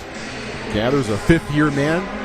Spent a few years for the San Jose SaberCats, and here's a quick toss, or they fake the toss, and a quick throw right side, and Gary Butler has none of it. And now a flag thrown, probably against Arizona. Jason Gathers made the grab, and he was hog-tied immediately by Gary Butler. And a member of the Rattlers didn't appreciate that one bit and just bumped Butler down to the ground. After the play, personal foul, number 63 of the offense. 10-yard penalty. 2nd down. Devin Clark didn't like how Gary Butler took Jason Gathers to the turf, and a little knee action there by Butler too, but still Clark's going to get flagged, and rightfully so, for a personal foul after the play. And so that's the name that we haven't called a lot tonight, Gary Butler. He's been a maniac on defense pretty much all season. Like I said, the Pittsburgh Power defense, the Pittsburgh Power team is not the same team that we've seen for the first 16, 17 weeks of this season. They came off very flat tonight, and hopefully, I don't know if it's because Arizona was 14-2 or just maybe playing on Sunday, but it's not the same team that we've seen all season. 2nd down and 18 for Arizona. Trips over to the left side and a hard count and movement. Terrence Carter's trying to plead his case and trying to tell the officials, I was drawn. Offsides, number 93, defense. 5-yard penalty, automatic 1st down. What a big play once again. And once again, it wipes out a 2nd and long situation. That happened earlier in the game where Arizona had a big-time 2nd and long, but Pittsburgh was called for offsides in the next play, giving Arizona a free 1st down. Terrence Taylor has hurt this team once again with an offsides penalty. Last week, I say, against Orlando, and this week again. That's the 2nd offsides penalty. The big thing about offsides in the Arena League is the automatic 1st down. 1st and 10 from the 19 and back to throw. Davila throws left side. It's completed across the 25. Gathers turns inside the 15 and is taken down hard at about the 10-yard line. It'll be another 1st down for Arizona. A 21-yard catch and run by Gathers. A flag thrown, though, but this one might be against the Power. Illegal defense, number 8, outside rush. That foul's declined. Result of the play, 1st down. As the MAC linebacker, if you rush the quarterback, you have to come up the middle. You can't come around to the outside. The officials called Gary Butler for doing just that. But the penalties decline. It'll be 1st and 10, 1st and goal for Arizona at the Pittsburgh 10. You talk about momentum, Troy. Big plays happen usually after turnovers. You got 2nd and long going, jump off sides. Now you got a 1st down. Morale is down. Now you give up a big play. Penalties result in the big plays most of the time. Power looked a little mixed up on the secondary. Now they get it right with Williams and Darrell Oliver switching places, and now we have movement before the line. Moving on the line before the snap. Number 79, offense, 5-yard penalty, still 1st down. Boy, that play was jumbled up all from the start as Darrell Oliver and Brian Williams, the new guys in the Pittsburgh secondary, didn't look like they knew who they had. So they actually ended up switching places in the secondary, but then there was movement on the line for Arizona before the snap. That bailed them out. I just don't know what's going on with either team right now. This is a very sloppy 3rd quarter. Let's hope that Pittsburgh can capitalize off of these mistakes, but they cannot jump off sides. These offside penalties and automatic 1st downs have killed them for the 2nd week in a row now. A turnover here would be nice. 1st and goal from the 15-yard line. Davila takes the snap, drops back, has time, floats one right side to no one in particular, incomplete. Linnell DeWalt was the closest human being to the pass, but it was caught by a fan in the very front row. No one open downfield, as he might have been throwing that one away more than anything else. 2nd and goal from the 15. I think he was trying to throw it to Matt Shannon over there on the sideline, so he just wanted to make sure that the owner was paying attention. Got to keep the boss happy. Yep. He's the one that signs the checks. 2nd down and goal, ball at the 15. Arizona ahead of Pittsburgh, 41-20, with 5 minutes remaining in the 3rd quarter. 2 receivers right side and 1 to the left. Now Getters breaks off, comes in motion, looping right, trips that way. Back to throw, and a fire over the middle. It's complete across the 5, and walking into the end zone for the score. Touchdown, Arizona. Kerry Reed makes the catch and carry, and he goes into the end zone untouched. Arizona ahead, 47-20. That's kind of an under route where you get the 2 outside receivers is running go routes, and the 3rd receiver comes over and just run underneath everybody. It was funny. They ran that play on the offsides call, and it was wide open. The offensive coordinator obviously waited a little bit, came right back to it, was wide open once again. But that's what you talk about when you have new guys on the roster, a lot of injuries, got guys still trying to learn where they fit in the defense, and you give up big plays like that. Fabrizio Scaccia for the extra point. No good. Doinked off the right upright. And it remains a 47-20 advantage. Arizona leads Pittsburgh. A timeout on the field. We will take it ourselves. 4:14 to go in the 3rd quarter. And you're listening to Pittsburgh Power Arena Football on Sports Radio 93.7 The Fan.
.414 to go in the 3rd quarter. Arizona leads Pittsburgh 47-20. A reminder that our next time that we'll be talking to you will be from Cleveland. The Pittsburgh Power traveling just up the road to face the Cleveland Gladiators. It will be Friday Night Football in northeastern Ohio. Join us for the 7:15 p.m. pregame show and the 7:30 kickoff right here on Sports Radio 93.7 The Fan. By the way, Darnell, one name that we have not mentioned so far in this broadcast is Bill Stahl, the former Pitt quarterback who is now a member of the Pittsburgh Power. He is not active for tonight, but Bill Stahl, who was playing quarterback for the Spokane Shock earlier this year, was actually part of the Shock team that came here to Pittsburgh in early May, played a little special teams that afternoon, if I remember correctly. But Stahl is back in Pittsburgh. He's wearing the black and gold and is inactive tonight, but is now a member of the Pittsburgh Power as that move was made last week. And you get a kid who has a really good arm, understands football, knows how to get their ball to the receivers. They had a really good season. Now Pittsburgh, I believe, threw 26 touchdowns his senior year. So the guy knows how to play the game. Probably going to have to say, bye to cut their ties with maybe Chris Wallace, an older veteran guy. You kind of know what you got from him, and you get a young guy who you can develop and grow into a position. He's from Pittsburgh, can make more people come out. So I'm glad to see, Stahl, who's a really good kid. I know him personally. I've seen him throw. Have worked out with him, so he's a talented quarterback, and hopefully can make some plays for the Pittsburgh Power team. Yeah, Chris Wallace is the backup quarterback for tonight, but Bill Stull, having had a chance to catch up and chat with him a couple of times, the thing that impresses me most about him as a quarterback is his mind. Yes. Very in tune with the mental aspect of the game and very in tune with what a quarterback needs to know as far as preparation is concerned week in and week out. Troy, now let's move ahead. Being that the playoffs is right around the corner, Pittsburgh having 2 games left after this one. Right now, unless they do something miraculously, 47-20, they'll move to 8-8. Where does that put this team in results of going to Cleveland and going to Philadelphia? What do they need to happen to guarantee themselves getting to the playoffs? Well, let's see. 8-8, that would put Pittsburgh still a full game behind Cleveland. But still, if Pittsburgh is able to beat Cleveland next week, remember, Pittsburgh would hold any tiebreakers over Cleveland on the strength of the sweep during the course of the season. So that would be a huge factor. And of course, it will also come down to what happened in the final week of the regular season. But any tiebreakers, if Pittsburgh beats Cleveland this week, would head towards Pittsburgh. The kickoff is heading towards Mike Washington now as he turns and takes it off the right hard net from 6 yards deep. Finds his way off 5 and tries to come back inside the 10. And now comes to the near side. 15, 20, 25, 20, 15, 10, 5. Scoots back to the kicker and scores. Touchdown, Pittsburgh Power. The joystick, Mike Washington, does it again. His 3rd touchdown of the night. This one via special teams. The Power close it to a 47-26 Arizona lead. Troy, what did I tell you about that guy? He is a phenomenal football player. As from Darrelle Revis saying, on kickoff returns, on punt returns, I just let Mike Washington catch the ball and watch him do what he do. He shook about 12 guys and a coach on the sideline on that kickoff return. Great play by Mike Washington, making a play for his team when it counted most. Here's the snap. The extra point is through. And Mike Washington getting into the end zone again. Makes it a 47-27 Arizona lead, and a much-needed score there for Pittsburgh with 3:20 remaining in the 3rd quarter. But that's just going out there and wanting it more than the other team. He shook and ran about, if it's a 50-yard field, he ran about 125 yards on that touchdown right there. He was all over the place, shook everybody needs to get into the end zone. So 47-27, Arizona's lead cut to 20 with 3:20 remaining, and a part of me says we may see an onside kick here by the Power. It would not surprise me, I should put it, to see an onside kick here by Pittsburgh. That will be a great momentum change. You got people behind you, you got the fans behind you, and now is the time to go for blood. They got Arizona on the ropes. You need to keep going on them, keep going after them, keep applying the pressure, and hopefully make this a game again. Now they're only down 47-27. Mike Washington with his kickoff return for a score. The 2nd kick return for a touchdown in Pittsburgh Power history. He went about 56 yards with that one. And breathes a little life into this crowd, which has been a good crowd here at the Consol Energy Center. The final home game here in the regular season for Pittsburgh, but they haven't had a whole lot to cheer for as Arizona, on the strength of a couple of early turnovers for Pittsburgh, have dominated this ball game from start to near finish. Absolutely, and they really took the fans out of it early. But right now, maybe the first kickoff they set up like this way on the kickoff for the Pittsburgh Power, they kicked it deep. Let's see if they kick the onside kick now. Edinger has it teed up. Arizona playing the onside kick, and they do. They try the laser kick, and it misses Glasper and bounces all the way back into the end zone where Virgil Gray takes it 2 yards deep. Now cuts to the outside, gets off of one tackle, almost spins off another. Now he breaks free and is finally brought down from behind by Larico Stevenson at the 18-yard line. That was almost a back-breaking kick returned by Virgil Gray, but as it is, the Pittsburgh special teams is able to hang in there, and Arizona will start 1st and 10 from their own 18-yard line. That was the classic definition of a shoestring tackle, because he ultimately had the last shoestring on his shoe when he made that tackle, or else he would have been in the end zone right now. And that's one of the few times where the laser line drive kick of the onside kick attempt by Paul Ettinger has not worked, as he aimed that one right for Tyler Glasper. But Glasper able to do the hokey pokey, get out of the way. 1st and 10, hard count. Anthony DeGreat across the line of scrimmage before the snap. Number 45, defense, unabated to the quarterback. 5-yard penalty, automatic first down. Once again, Troy, pre-penalties are unacceptable, especially if you want to get back in the game. Especially it's so detrimental in the Arena Football League, because it's not just a 5-yard penalty. You get the automatic first down. It's given up. They've done that on 3rd down, 4th down, 1st down, and just ultimately giving Arizona free plays.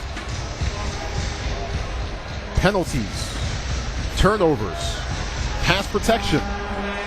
Check marks going in Arizona's favor in all 3 of those categories. 1st and 10. Rattlers the ball to their own 23. Davila tucks it down. Now he's under pressure. Hit as he throws over the middle. It's complete. Chris Jackson across the 20. Almost shakes a man and is tackled at about the 10-yard line. First down for Arizona. As Chris Jackson caught the high heater from Davila, who stood in there and was directing traffic and almost seemed impervious to the backside pressure coming, and fired a great ball over the middle anyway. How did Davila get that ball off with a guy on his back is pretty impressive. But the great right there, Davila is still able to get the ball off and make a play. Got to give credit where it's due. Once again, Troy, Davila staying in the game, making plays with guys draped on him. Davila, the crafty lefty, hanging in there and firing the strike for the first down. He's got it 1st and goal, throws left side, almost intercepted. Pass knocked away from Jason Geathers.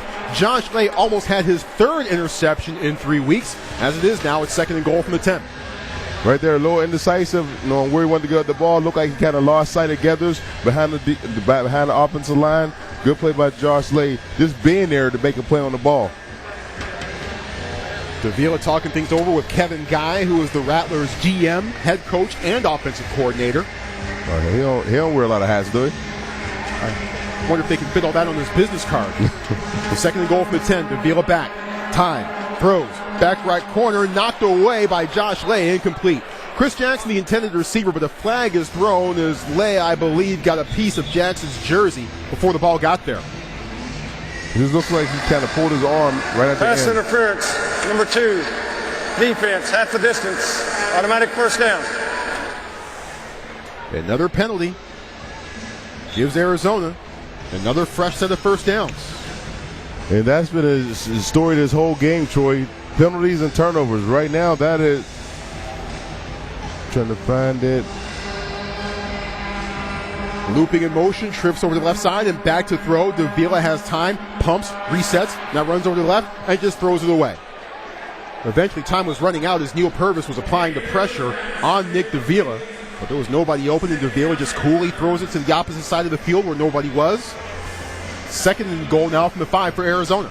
You talk about the quarterback position, and you see a lot of teams. Aaron Garcia obviously sticks out in the way he runs his team, but Davila is doing a good job of managing his team.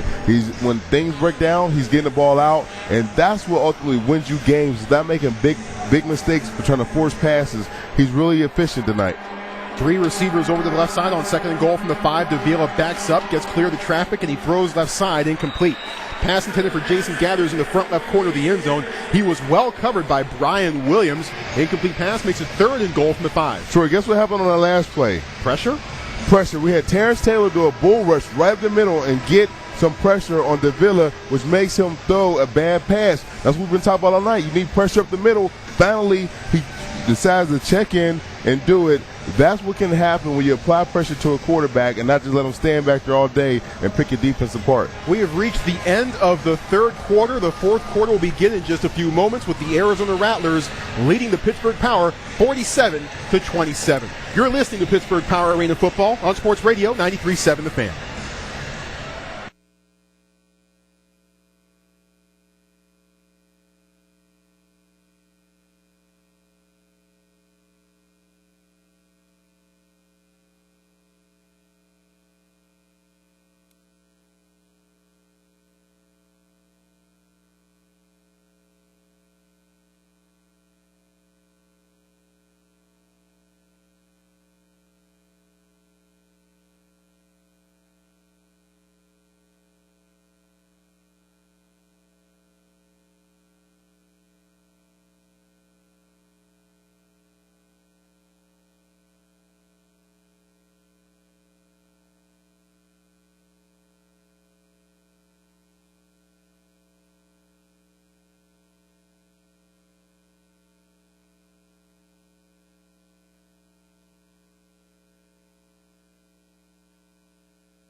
Start of the fourth quarter at the Consol Energy Center. Troy Clarity, Darnell Dinkins, Megan Wolfley with you, and Arizona leads Pittsburgh 47-27. Darnell, one of my favorite TV shows is Pardon the Interruption. Every once in a while they do a little role play. They put the faces on the sticks and they hold them in front of their faces.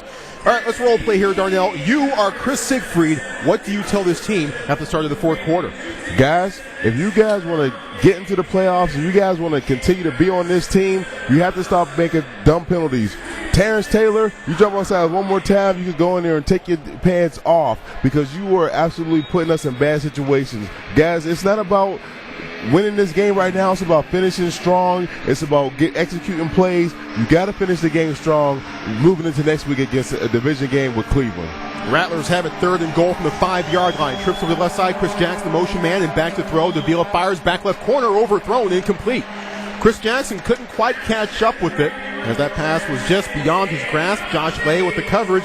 The incomplete pass makes it 4th and goal from the 5, and the Rattler offense is staying on the field. Troy, how nice would it have been to get an interception right off that back pad? Would have been great. Chris Jackson, as we said earlier in the pregame, he looked a little rusty. He's starting to come alive with them double moves, Troy. Yeah, that said, though, I think a 100% Chris Jackson finds a way to get to that ball. Yeah. 4th and goal from the 5-yard line. 2 receivers to the left side and 1 to the right for Nick DeVille, who goes under center, and Pittsburgh jumps off sides again. Offsides. All I can say, Troy, is wow.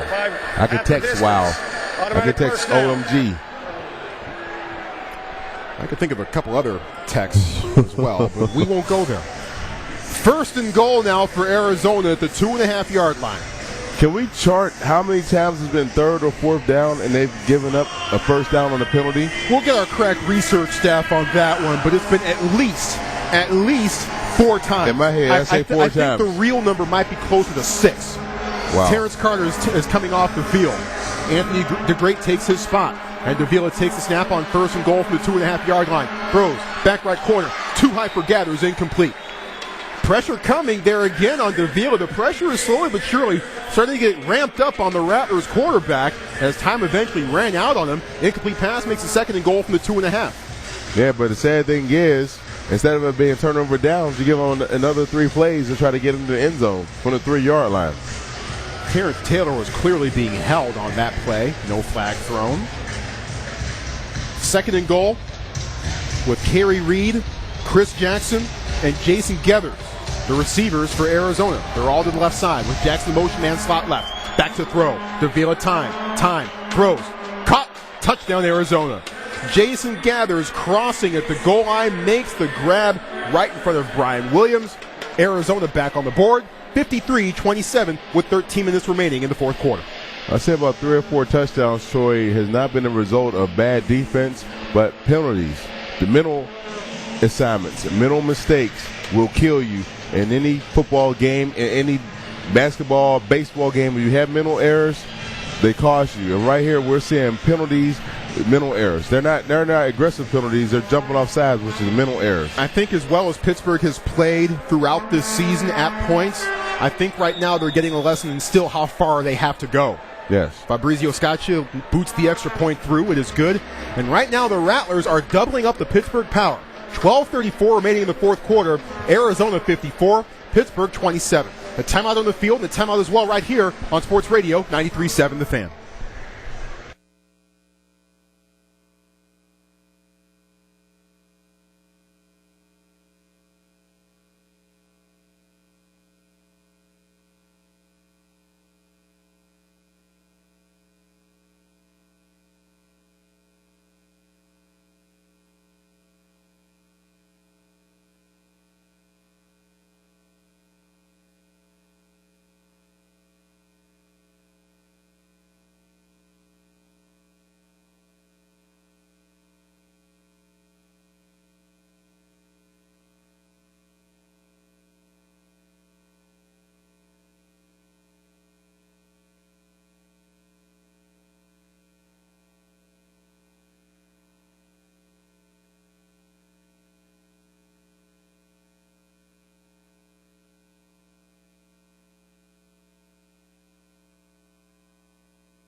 Nick Davila's 8th touchdown pass of the night has given Arizona a 54-27 lead over the Pittsburgh Power with 12:34 remaining in the fourth quarter.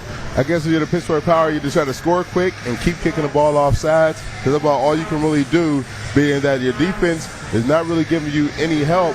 Even when they are playing well, they keep giving them an extra set of downs with penalties. So all night long, whether it's the offense turning the ball over or the defense getting, untimely penalties, the Pittsburgh Power have not looked good tonight. You would think as many times as the Power have shot themselves in the foot, you'd run out of bullets. They haven't. Scotchy advances, sends the kick away. Mike Washington turns, takes it high off the right hard net from 5 yards deep. Now coming out here to the near side, tries to find the seam, and he does. 15, 20, 25, 20. The kicker to beat, who bumps him out of bounds inside the 10-yard line. First and goal to go for Pittsburgh. The bright spot for the Power tonight by far has been the joystick, Mike Washington. And he is electrifying. And the good thing about Mike Washington, Troy, is that even when you got an issue, he still is playing. Did we have a penalty on that play? We do. It is coming back as there was a flag thrown back at the Pittsburgh 14-yard line. And that great return by Mike Washington has been nullified. Let's head downstairs now to Megan Wolfley. This game is getting intense not only on the field but off the field.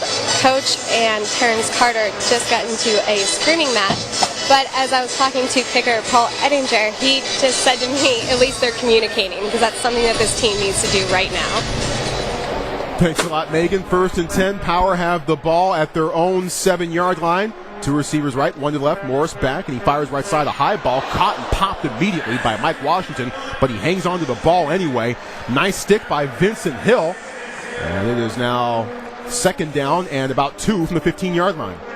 Big stick by Vincent Hill, but Jason Willis, when uncovered right down the middle of this field, it would have been an easy score if Bernard Morris would have been able to see him. Willis goes wide to the right. Washington, slot to the left. Linnell DeWalt wide to the left. Washington in motion, slot left, back to throw. Morris's time on 2nd and 2. Now lets it go deep downfield for Washington. Overthrown and incomplete. Washington running the post, and that pass was well overthrown. And it'll be 3rd and 2. Pittsburgh the ball at their own 15. So one thing that Megan Wolfley just reported on, which is excellent sideline coverage by Ms. Wolfley. Here's the thing, when you're losing a game like this, you can't let it break your team down. You can't let issues happen when you start fussing at the coach and you start losing your morale. This is one game. You're getting so close to the playoffs. You want to start building from these things as opposed to letting it tear your team down. 3rd down and 2. Ball at the 15-yard line. Linnell DeWalt will be the motion man wide to the left. Back to throw. Morris fires quickly right side. It's complete to Jason Willis, who shakes, bakes, and dives across the 20 to the 23-yard line. 1st down, Pittsburgh. One thing you like to see about this offense, Troy, look like they're having a little bit of life come back to them. Hey, they're down 54-27. All they can try to do is build off of this game. Ultimately, you're just trying to save face right now, but you want to come out and still be able to execute your offense. Stop looking at the scoreboard and just play football. It seems like they're doing that right now. Morris 13 of 24 for 108 yards. And he fumbles the ball, trying to find it and get it back. It's loose, and Arizona has it. Arizona falls on the football back at the Pittsburgh 17-yard line. It looked like Bernard Morris was trying to pump fake, but it looked like he collided with his own man in the process of making the pump fake. Lost the ball. 2nd fumble by Bernard Morris tonight. And Arizona will set up shop at the Pittsburgh 17-yard line. As he was going for the pass, Lucien came up and hit the ball right out of his hand. And that right now is the way the ball has bounced from tonight, Troy. That's about how it has gone. 10:05 to go in the fourth quarter. A timeout on the field. Arizona leads Pittsburgh 54-27. You're listening to Pittsburgh Power Arena Football on Sports Radio 93.7 The Fan.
10:05 to go, fourth quarter. Arizona leads Pittsburgh 54-27. And it looks like Arizona is going to the righty here as Nick Davila, the left-handed quarterback for Arizona, his evening is done. 22 of 35 for 214 yards, 8 touchdowns, no interceptions, and that means it'll be Trevor Harris, the rookie out of Edinburgh. We'll be seeing action for the first time tonight. First and 10, Arizona the ball to Pittsburgh 17. Back to throw. Harris throws right side. It's complete across the 15. It's Kerry Reed to about the 12-yard line. Picks up 5 yards. And it'll be second down and 5. However, flags thrown, and I think 2 penalties committed in the backfield. Once again, it looked like Terrence Taylor was going to be involved in another penalty. And he gives more action for negative plays than positive plays. Personal foul. Roughing the passer, number 93. Personal foul. Number 32, offense. Those fouls offset. Replay, first down. So Terrence Taylor and the Arizona fullback Odie Armstrong getting into some business, and those penalties offset. It'll be first and 10. We'll do it all over again at the 17-yard line. And Arizona got the ball after a fumble by Bernard Morris. Lost the ball after colliding with his own man in the process of trying to pass the ball. Rattlers, first and 10 at the Pittsburgh 17. Chris Jackson in motion, spot to the right, and a quick throw is to the right side. It's complete to Kerry Reed, who almost bounces off a tackle, but gets across the 15 to the 14-yard line. Terrence Taylor with the stop there, almost gave Kerry Reed the wishbone treatment there. Pickup of 3. It'll be second down and 7 from the 14. Well, Terrence Taylor from here on out need to make a couple more plays to help out the team the way he has hurt them with a lot of these offsides and automatic first down penalties. So he has to find a way to hunker down, and it's pretty much unacceptable from the defensive tackle standpoint where the ball is right in front of you. Second down and 7. Ball at the 14. 2 receivers left, and now Gathers loops in motion, trips that way. Back to throw. Fires. Caught. Chris Jackson inside the 10. Tries to scoot up field and is brought down by Brian Williams at the 5-yard line. First down now for Arizona at the Pittsburgh 5. Right now, as a Pittsburgh Power defense, you just want to go out there and you want to try to get a stop. You want to do something to build on from this game, because right now, holding your hands on your hips and getting mad or finger pointing is not what you need. You need to come together as a team and be able to stop looking at the scoreboard and just make plays. And right now, they need to just make one play on defense to help their team out. Chris Jackson's 6th catch of the night. That gives him 997 for his career. First and goal, Arizona at the 5 as Harris throws back left corner for Jackson. It's off the iron and caught in the front of the end zone for the score. Touchdown, Arizona. Jason Gathers with the heads-up play, makes the grab. Arizona can do nothing wrong. It's 60-27. Right now, they are all over the Pittsburgh Power. And even when plays break down and their hits off the pad, their players are still staying aware, staying into it, and making plays. That easily could have been Josh Lays or Oliver's ball. Together, still playing through the play, making a touchdown for the Arizona Rattlers. Heads-up play by Gathers. Give him credit. That's a heck of a catch. The extra point is through. And Arizona, no doubt about it, is in full command of this one. 61-27. They lead the Pittsburgh Power with 7:30 remaining in the fourth quarter. A timeout on the field. We'll take it ourselves as well. You're listening to Pittsburgh Power Arena Football on Sports Radio 93.7 The Fan.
.7:30 to go in the fourth quarter. Arizona leads Pittsburgh 61-27. And coming into this game, we knew that the Rattlers were far and away the class of the National Conference as they came into this one at 14-2. And entering tonight, they were a perfect 7-0 against American Conference team. This, their final game against an American Conference foe. Well, they will go to 8-0. And it begged the question, since Jacksonville is also in the American Conference, how did they do against them? Since Jacksonville, I think, is far and away the class of the American Conference. Well, those two teams met in Arizona back in the opening week of the season, and Arizona beat Jacksonville 55-52. So the Rattlers have a win against the Sharks. Of course, the Sharks ripped off 14 straight wins, I believe, after losing that opening week loss against Arizona, but the Rattlers have the upper hand on the Sharks if those two should happen to meet August 12th in the Arena Bowl. Scotchia with the kick, and it doesn't make the nets. Washington from 7 yards deep. Now comes out to the near side across the 5, the 10. Tries to get into another gear, but instead he's wrapped up and thrown down by Virgil Hill. At the 17-yard line, 1st and 10. Pittsburgh will start from there. Another good run by Mike Washington. It's good just to see this kid just finishing the game. He's still playing strong. He's trying to make plays for the guys. He said, look, it's 61-27. All I can do is go out there and continue to make good plays for the Pittsburgh Power.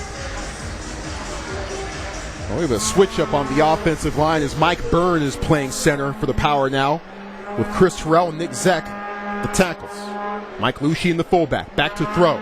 Morris, time, throws across the middle. It's completed across the 20. It's DeWalt who's taken down inside the 20-yard line down to the 18. First down, Pittsburgh. And that breaks a streak of 8 straight catches for touchdowns by Linnell DeWalt. I was just going to say, Troy, I think that's the first time he's got a pass in a while where it wasn't for a touchdown. But Pittsburgh will still take it. 1st and 10 for the Power at the Arizona 18. 6:33 to go in the fourth quarter. 2 receivers right and 1 to the left. Morris telling Washington to come in motion. He does. Slot to the right. Back to throw. Fires right side. Complete. DeWalt again tries to spin out of the tackle, but he can't quite do it. Riley Swanson hangs in there and makes the stop. DeWalt falls forward, though, and gains 4 yards. 2nd down and 6 from the 14. I want to know how much time Linnell DeWalt actually spends on the bench. Because he's on offense, he's on defense, he's down on special teams. I mean, did the kid ever get a chance to sit down? I want to know which meetings he goes to. He tries to at least poke his head in on all of them, but he can't be in 2 places at once. Trips over to the left side on 2nd down and 6 from the 14. Morris takes a snap, slides left, throws right down the middle, caught, touchdown, Pittsburgh Power. Guess who? Mike Washington in the end zone once more. His 3rd touchdown catch of the night, his 4th touchdown overall of the evening, makes it 61-33. Arizona still on top. If half the guys on the team, Troy, is playing to the level of Mike Washington right now, it will be a totally different ball game. This guy came into this game ready to make some plays tonight. 6 catches, 63 yards for 3 scores. Also has a 56-yard kickoff return for a touchdown as well. As Edinger's extra point is good. 61-34 now the score. Arizona leads Pittsburgh with 5:20 to go in the fourth quarter. Don't forget, the next Pittsburgh Power game will be coming to you on Friday, as we have 2 road games to close out the regular season, both against Eastern Division rivals.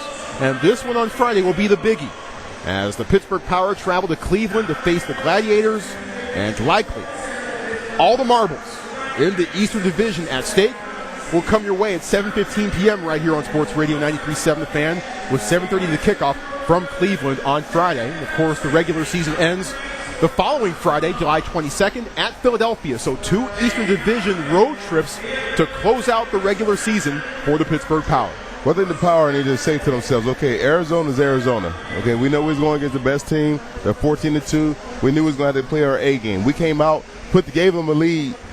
Handed them, we spotted them 14 points from the get with turnovers, three turnovers in the first quarter. So they got to say, look, we got to win. We got an opportunity with a realistic chance of beating Cleveland and a very realistic chance of beating Philadelphia and putting ourselves into the playoffs. We can't get so down and discouraged from getting blown out against Arizona that it ultimately carries over into the last 2 weeks of the season. And it might be a good thing that there is such a short turnaround from Sunday tonight until Friday night, just a few days from now. Don't have time to feel sorry and cry in the milk and all those sorts of things. You got to get back to work. And you got to try to do it against a Cleveland Gladiators team that is going to be still smarting from that 35-32 loss that they suffered here on June 4th. Yeah. One that they think that they should have had here is they went scoreless in the fourth quarter, and the power defense shut them down at critical moments in that game. Absolutely. It was a phenomenal game. So they'll have to, man up and come back next week, then fight hard for another win on the road. Edinger has the ball teed up. Likely going to see another onside kick here. Power going from right to left across your radio dial if you still have one. So this kick will come to the far side. And here's the poocher. And they fight for it, and the ball is loose at the 17-yard line, and Arizona recovers it. Mike Washington and Linnell DeWalt both had shots at it, but I believe Odie Armstrong comes away from the pile with the football at the Arizona 17. Anybody who is a special teams coach and you want the guy to kick an onside kick, you can't ask for a better kick than what Edinger just did right there. He got a lot of air on it. It went over 10 yards and it was still in the air, giving his team a chance to make a play on the ball. Like tonight, though, the ball just bouncing Arizona's way. And coming into this game, Pittsburgh was actually second in the league in onside kick recovery percentage. They haven't got one here so far tonight, though. 3 receivers to the right side on 1st and 10. Trevor Harris, the Rattlers' backup quarterback, in the game, back to throw. Fires right side is complete. Jason Getters turns inside the 10. Stutter steps and is finally brought down at the 6. Should be enough, though, for an Arizona first down, as the Rattlers' offense just keeps right on moving. Hey, how about this? Daryl Oliver and Linnell DeWalt on the tackle. I told you the guy never sits down. You got to be in shape to play as many plays and to take as many snaps as Linnell DeWalt does. And he has been a true Iron Man in the sense of the word, and what the sport really, truly is all about. 1st and goal from the 6. Gathers looping in motion, ends up slot to the left, or tight to the left rather, as trips to the right side. Here's a throw, and it's overthrown and incomplete. Wanted to set up the screen to the fullback, Odie Armstrong, but Armstrong was very well covered, and that pass just floated into the tunnel area in the front right corner of the end zone. 2nd and goal from the 5, from the 6, check that. Good job by the defense right there as Arizona looked like they were trying to set up a screen. Linnell DeWalt, once again, covering the offensive lineman very well and making the quarterback have to readjust his throw, ultimately making them have to play another down, 2nd down for the Arizona Rattlers. Trevor Harris, the backup quarterback for Arizona, the rookie out of Edinburgh. 2 receivers left and 1 to the right, back to throw, and Harris throws to the goal line, caught, hanging on, and taking Darrell Oliver for a ride with him into the end zone for the score. Touchdown, Arizona. Kerry Reed would not be denied as he has scored his 4th receiving touchdown of the night. The Rattlers just keep right on putting points on the board, 67-34. This team is just what you call offensive execution at a high level. They have not skipped a beat at any level or at any point in this game. And as a team playing against them, you got to be on point. You can't turn the ball over or they'll just blow you out like they're doing right now. Extra point is away, and it is good. And once again, the Rattlers are doubling up the power, 68-34, as we have flags that came after the play was over. Officials will sort through this. 2:53 to go in the 4th quarter. And looked like Terrence Carter got held. No foul for running into the kicker. Holding, number 55 on the try. 10 yards, retry. Brennan Carvalho, the guilty party. Nice eyes there, Darnell Dinkins. That's what we pay you the big bucks for. No. Arizona coming into this game was 2nd in the league in scoring at 61.9 points per game. And their highest point output has been 72. That at Utah on June 4th as they beat the Blaze 72-37.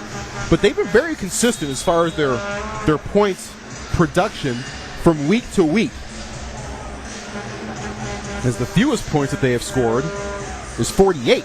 That against Orlando back in April. So they haven't been too high, haven't been too low as far as the point totals have been concerned from week to week.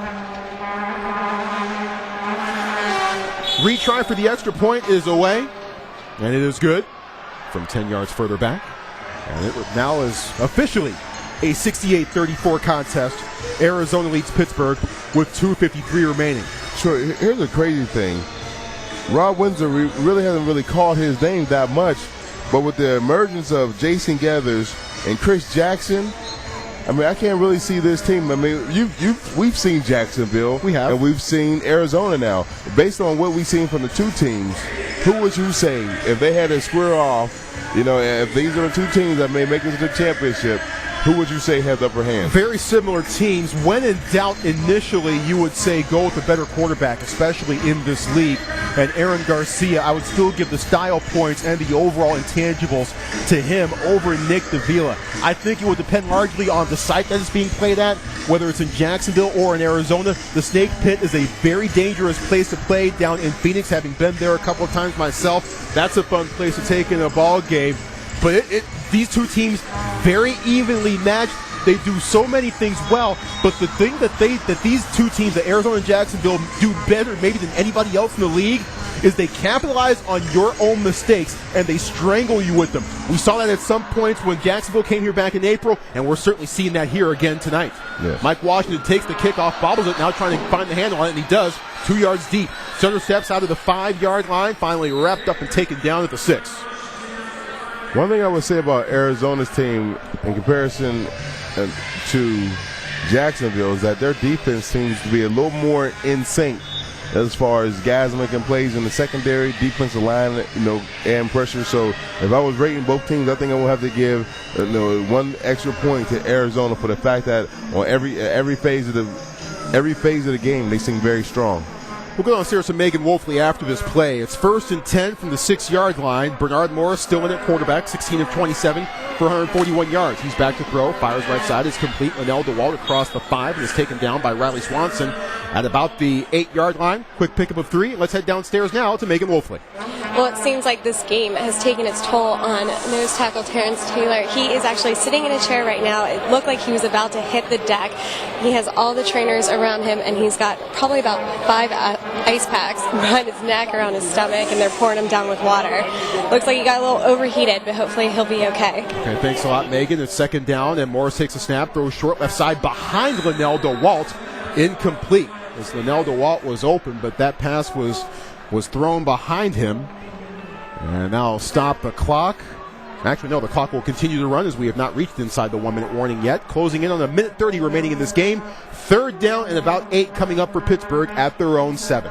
Right there, see the miscue by Bernard Morris and Linnell DeWalt, and that's just carrying over for what we've seen all night, Troy. Very inconsistent play by the Pittsburgh Power. They look great at times, look bad at times. They need to get out all these little kinks moving into the last 2 games of the season. DeWalt, the motion man, straight ahead, wide left, and Morris takes a snap, has time, fires complete. DeWalt across the 20, gets out of one tackle, almost breaks out of another, but is finally taken down by Marquise Floyd inside Arizona territory at the 23-yard line.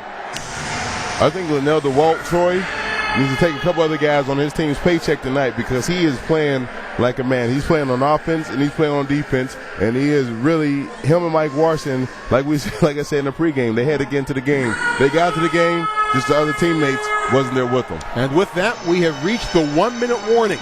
Arizona leads Pittsburgh 68-34. You're listening to the Pittsburgh Power Arena Football on Sports Radio 93.7 The Fan.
at the 1-minute warning from Consol Energy Center, where Arizona leads Pittsburgh 68-34. We have a moment, so let's pause 10 seconds for a station identification. You're listening to Pittsburgh Power Arena Football.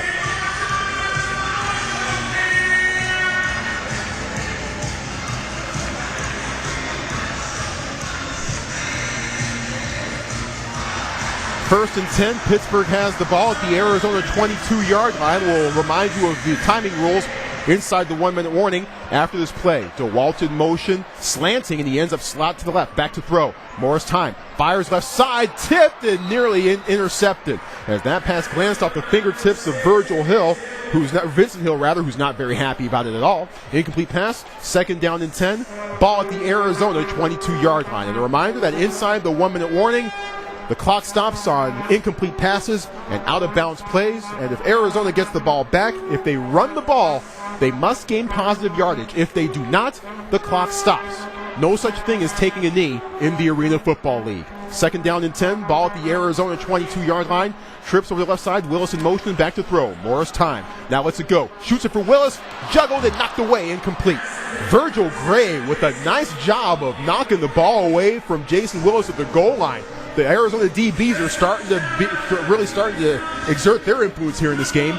Third and 10 for Pittsburgh with 51 seconds to go. Ball may have been a half an inch, a little bit behind Jason Willis, but at that point, you got to make sure that Gray does not take the ball out your hand if you're Jason Willis. That ball hits your hand, Troy, you got to pull it in, make that catch.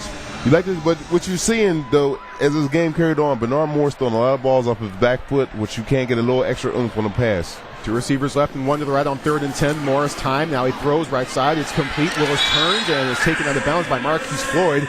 Inside the 5-yard line. They'll spot him down at the 4. First and goal for Pittsburgh. Right there, a nice play by Bernard Morris. He's getting into a nice rhythm, hitting his last step, and getting it out to Jason Willis, being able to make a play. You hope that the Pittsburgh Power could just punch the ball in right here and be able to show that, hey, we're not giving up. We'll continue to fight, even though we're getting blown out right now. And Marquise Floyd with the tackle there. He's been a bit quiet in this game. 9 interceptions so far this year, but the bulk of the dirty work has been done by Virgil Gray. With two turnovers, especially those 2 turnovers that he caused early in the first quarter. Back to throw on first and goal from the 5. Morris shakes and bakes, and he tries to reset, tries to get away from the other, and he's wrapped up and sacked at the 15-yard line. Ragdoll to the turf by Tyler Glasper, Arizona's MAC linebacker. Troy, when we went over the keys of the game, the Power has done 1 of 3 things. They got the ball to Mike Washington and Linnell DeWalt, did not protect Bernard Morris, and did not do a good job on the defensive side of the ball, gave up a lot of penalties. That's been a problem for the Pittsburgh Power all night. They have not been able to protect their quarterback, and in a league where you predominantly throw every single play, if you don't protect them, don't expect positive plays to happen. Sione Ohuafi, Pittsburgh's normal starting center throughout most of this season, was not available for this game, and I think Pittsburgh misses him dearly. Trips to the left side on second down from the 13, and it's a lateral throw to Mike Washington. Gets ahead of steam and gets out of bounds at the 6-yard line. Cuts the distance of the goal line in half. It'll be third and goal from the 6. As that'll officially be a rushing play, as that was a lateral toss to Mike Washington. Clock stop, 34 seconds to go. Pittsburgh Power right now just really trying to just find something that works. Find a way to get the ball up Bernard Morris's hands quick and make positive plays. Marquise Floyd, the Rattlers defensive back, the all-time interception recorder for West Georgia, his college, his alma mater. In second place on that list, Rico Stevenson. Wow. Third and goal from the 6. Here's a quick throw right side on the slant, thrown behind DeWalt, incomplete. Pass thrown behind DeWalt, who tried to dive and get it. There was some pretty tight coverage there, too. Pass ball's incomplete. Fourth and goal from the 6. Clock stopped, 31 seconds to go. Look like 2 guys was in the same area, Linnell DeWalt and Jason Willis. Ball kind of carrying off the back of his arm and is incomplete. What I do like is that the offensive line seem to kind of be getting it together. They're going against a couple backup defensive linemen, but they seem for the most part to be getting a little bit more pass protection than they did earlier in the game. Yeah, protection has stabilized throughout most of the second half. Fourth and goal from the 6. Morris back, throws, fade, back right corner. DeWalt goes over the wall. He can't hang on. It's incomplete. And DeWalt is up, and he'll go back over the other side of the wall, so he is okay after taking a slightly scary spell. But that's a turnover on downs. that will give Arizona the ball, and that will give them a chance to run out the final 27 seconds of clock. Not sure if that was an option route or what, but Bernard Morris even seemed late on that. There was a point where Linnell DeWalt was open, was late with the throw, and ended up throwing him over the banister. So Pittsburgh Power kind of in their offensive possession, the way they started is very inconsistent. Power have all 3 timeouts remaining. We'll see if they choose to use them. 27 seconds remaining. Odie Armstrong, the fullback. Arizona goes to a jumbo set. It's a handoff to Armstrong, gaining positive yardage across the 6 and up to the 8-yard line. Picks up 2 yards. The clock will continue to run. Arizona does not need to snap the ball again, as Pittsburgh does not seem interested in calling a timeout. The teams will come onto the field, and that's how this game will end. Arizona capitalizing on 2 early turnovers by Pittsburgh and not looking back from there as the teams come out onto the field, and that's your ball game. Arizona beats Pittsburgh from start to finish. The final score, Rattlers 68, Power 34. Pittsburgh falls to 8-8 on the year, and it sets up a big-time showdown as they remain 1 game behind Cleveland, and now they have to go to face the Gladiators in Cleveland on Friday night. Well, the thing about Arizona, they get a bye after this game, so they get to get even more healed up than probably what they already are. They didn't have to play a lot of their guys late in the game. But the Pittsburgh Power, Troy, moving forward, they have Cleveland, they have Philadelphia. They need to find a way to say they need to look at all the issues that they had in this game and how they can make it better, because they cannot go into Cleveland expecting to get a win playing the way they played tonight. Yeah, offense, defense, and special teams. Pittsburgh soundly beaten in all 3 phases of the game. Save for Mike Washington in his best efforts. Linnell DeWalt also has some critical plays as well. But really, for the most part, the tone was set from the very first interception on the second play of the game, as it was a deep ball for Bernard Morris as he tried to hit Mike Washington on a deep corner route. It was intercepted by Virgil Gray. Arizona turned that one into 6 points a few plays later. And really from there, the Power just could not respond. They could not respond from the haymakers that Arizona was landing. And the Power drop a critical one here, 68-34. What in a game like this, Troy, do you think there was one play that may have been the defining play of this game where it just kind of just made it just... Well, if you want to call it the succession of penalties that turned 3rd down into 1st down and 4th down into 1st down and 2nd and long into 1st down for Arizona. You know, a lot of those plays, you know, it's like a dam breaking up. Yeah. You know, you start to find the leaks and you try to plug the holes as best as you can, and the accumulation of those leaks eventually caused the dam to burst. And that was a big factor in Pittsburgh being unable to come away with this one as Arizona wins 68-34. Let's head downstairs. Megan Wolfley has the head coach, Chris Siegfried. Coach, this is really hard part of my job. I hate talking to you about a loss. I mean, what went wrong? You know, we turned the ball over on offense. Our protection was not very good in the first half. I thought we stepped it up a little bit in the second half. Arizona's a great football team. Take nothing away from them. They're very good up front, and they're the best team in the league, and it kind of put things into perspective with where we're at, and these guys need to really look themselves in the face right now, because we got to go battle Cleveland on Friday night. We got to beat Cleveland and beat Philly to win the division. It's possible to do it, but not the way we played tonight. You know, I know Cleveland coming off an ugly loss in Philadelphia. They probably feel the same way I feel right now, but we're still in it, you know, but now it's a matter of we played much different in the second half, attitude-wise, and that's what we need to do in the first half. And it's very disappointing, but it's what do we learn from this, you know? And if we can learn something from it and get better and move forward, then we'll be okay. You had a little talking to with Terrence Carter. What was being said there? He was getting a little fired up. You know, it's just heated the battle. Terrence is a good football player and jumped off sides on 4th down and gave him a fresh set of downs. You know, it's just stuff that happens on the bench in football. So you know, it is what it is. You know, I love Terrence. Terrence is a good football player, but we got to make them earn it. You know, offensively we didn't make them earn it. defensively at times, but because we were jumping off sides, we weren't making them earn those touchdowns. So, it is what it is. I mean, that's football for you. Football is a game of emotion, a game of passion, and at least he's one of the guys that has it. So it's all good. I mean, it's just two grown men talking football. All right. Well, thank you, Coach. Hopefully you have a very quick turnaround with the guys who went off limping a little bit. Yeah, absolutely. Hopefully we're not too banged up. I know DJ Hall has got to pull a muscle, so I mean, hopefully we're going to be relatively injury-free going into Cleveland. Hopefully we get Tyrell Herbert back. So we'll make our adjustments, we'll keep fighting, and we'll keep going. Great. Thanks, Coach. And I'll see you guys up there for the postgame show.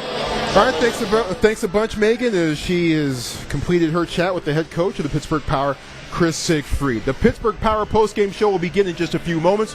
Once again, the final score from the Consol Energy Center, Arizona 68, Pittsburgh 34. You're listening to Pittsburgh Power Arena Football on Sports Radio 93.7 The Fan.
(68-34) the final score from the Consol Energy Center, and we have so many people to thank to help make this broadcast possible. Our on-site engineers, Ron Honeychuck, RJ Schmidt, and the Ron Man. Of course, it's not a Pittsburgh Power game unless he's involved in some way, shape, or fashion. Also, special thanks to Chris Hudak, Steve Wilson, and Terry Fox. Our coordinating producer back at 93.7 The Fan headquarters in lovely Green Tree is Mike Steele. And on behalf of the rest of us here on the Pittsburgh Power broadcast crew, Megan Wolfley downstairs and Darnell Dinkins alongside me, I'm Troy Clarity. Thanks for joining us tonight, and stick around as the Pittsburgh Power postgame show begins in just a few moments. Arizona beats Pittsburgh 68-34, and the postgame show begins in 2 minutes on Sports Radio 93.7 The Fan.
Live from the Consol Energy Center, it is indeed the Pittsburgh Power Post Game Show. Troy Clarity, Darnell Dinkins with you. Megan Wolfley will be with us momentarily. The final score tonight, Arizona beats Pittsburgh 68-34. Let's recap this game, and it started with an interception on the second play of the game. Bernard Morris tried for Mike Washington on the deep ball. It was intercepted by Virgil Gray. Arizona turned that one into 6 points as Carey Reed caught a 7-yard touchdown grab.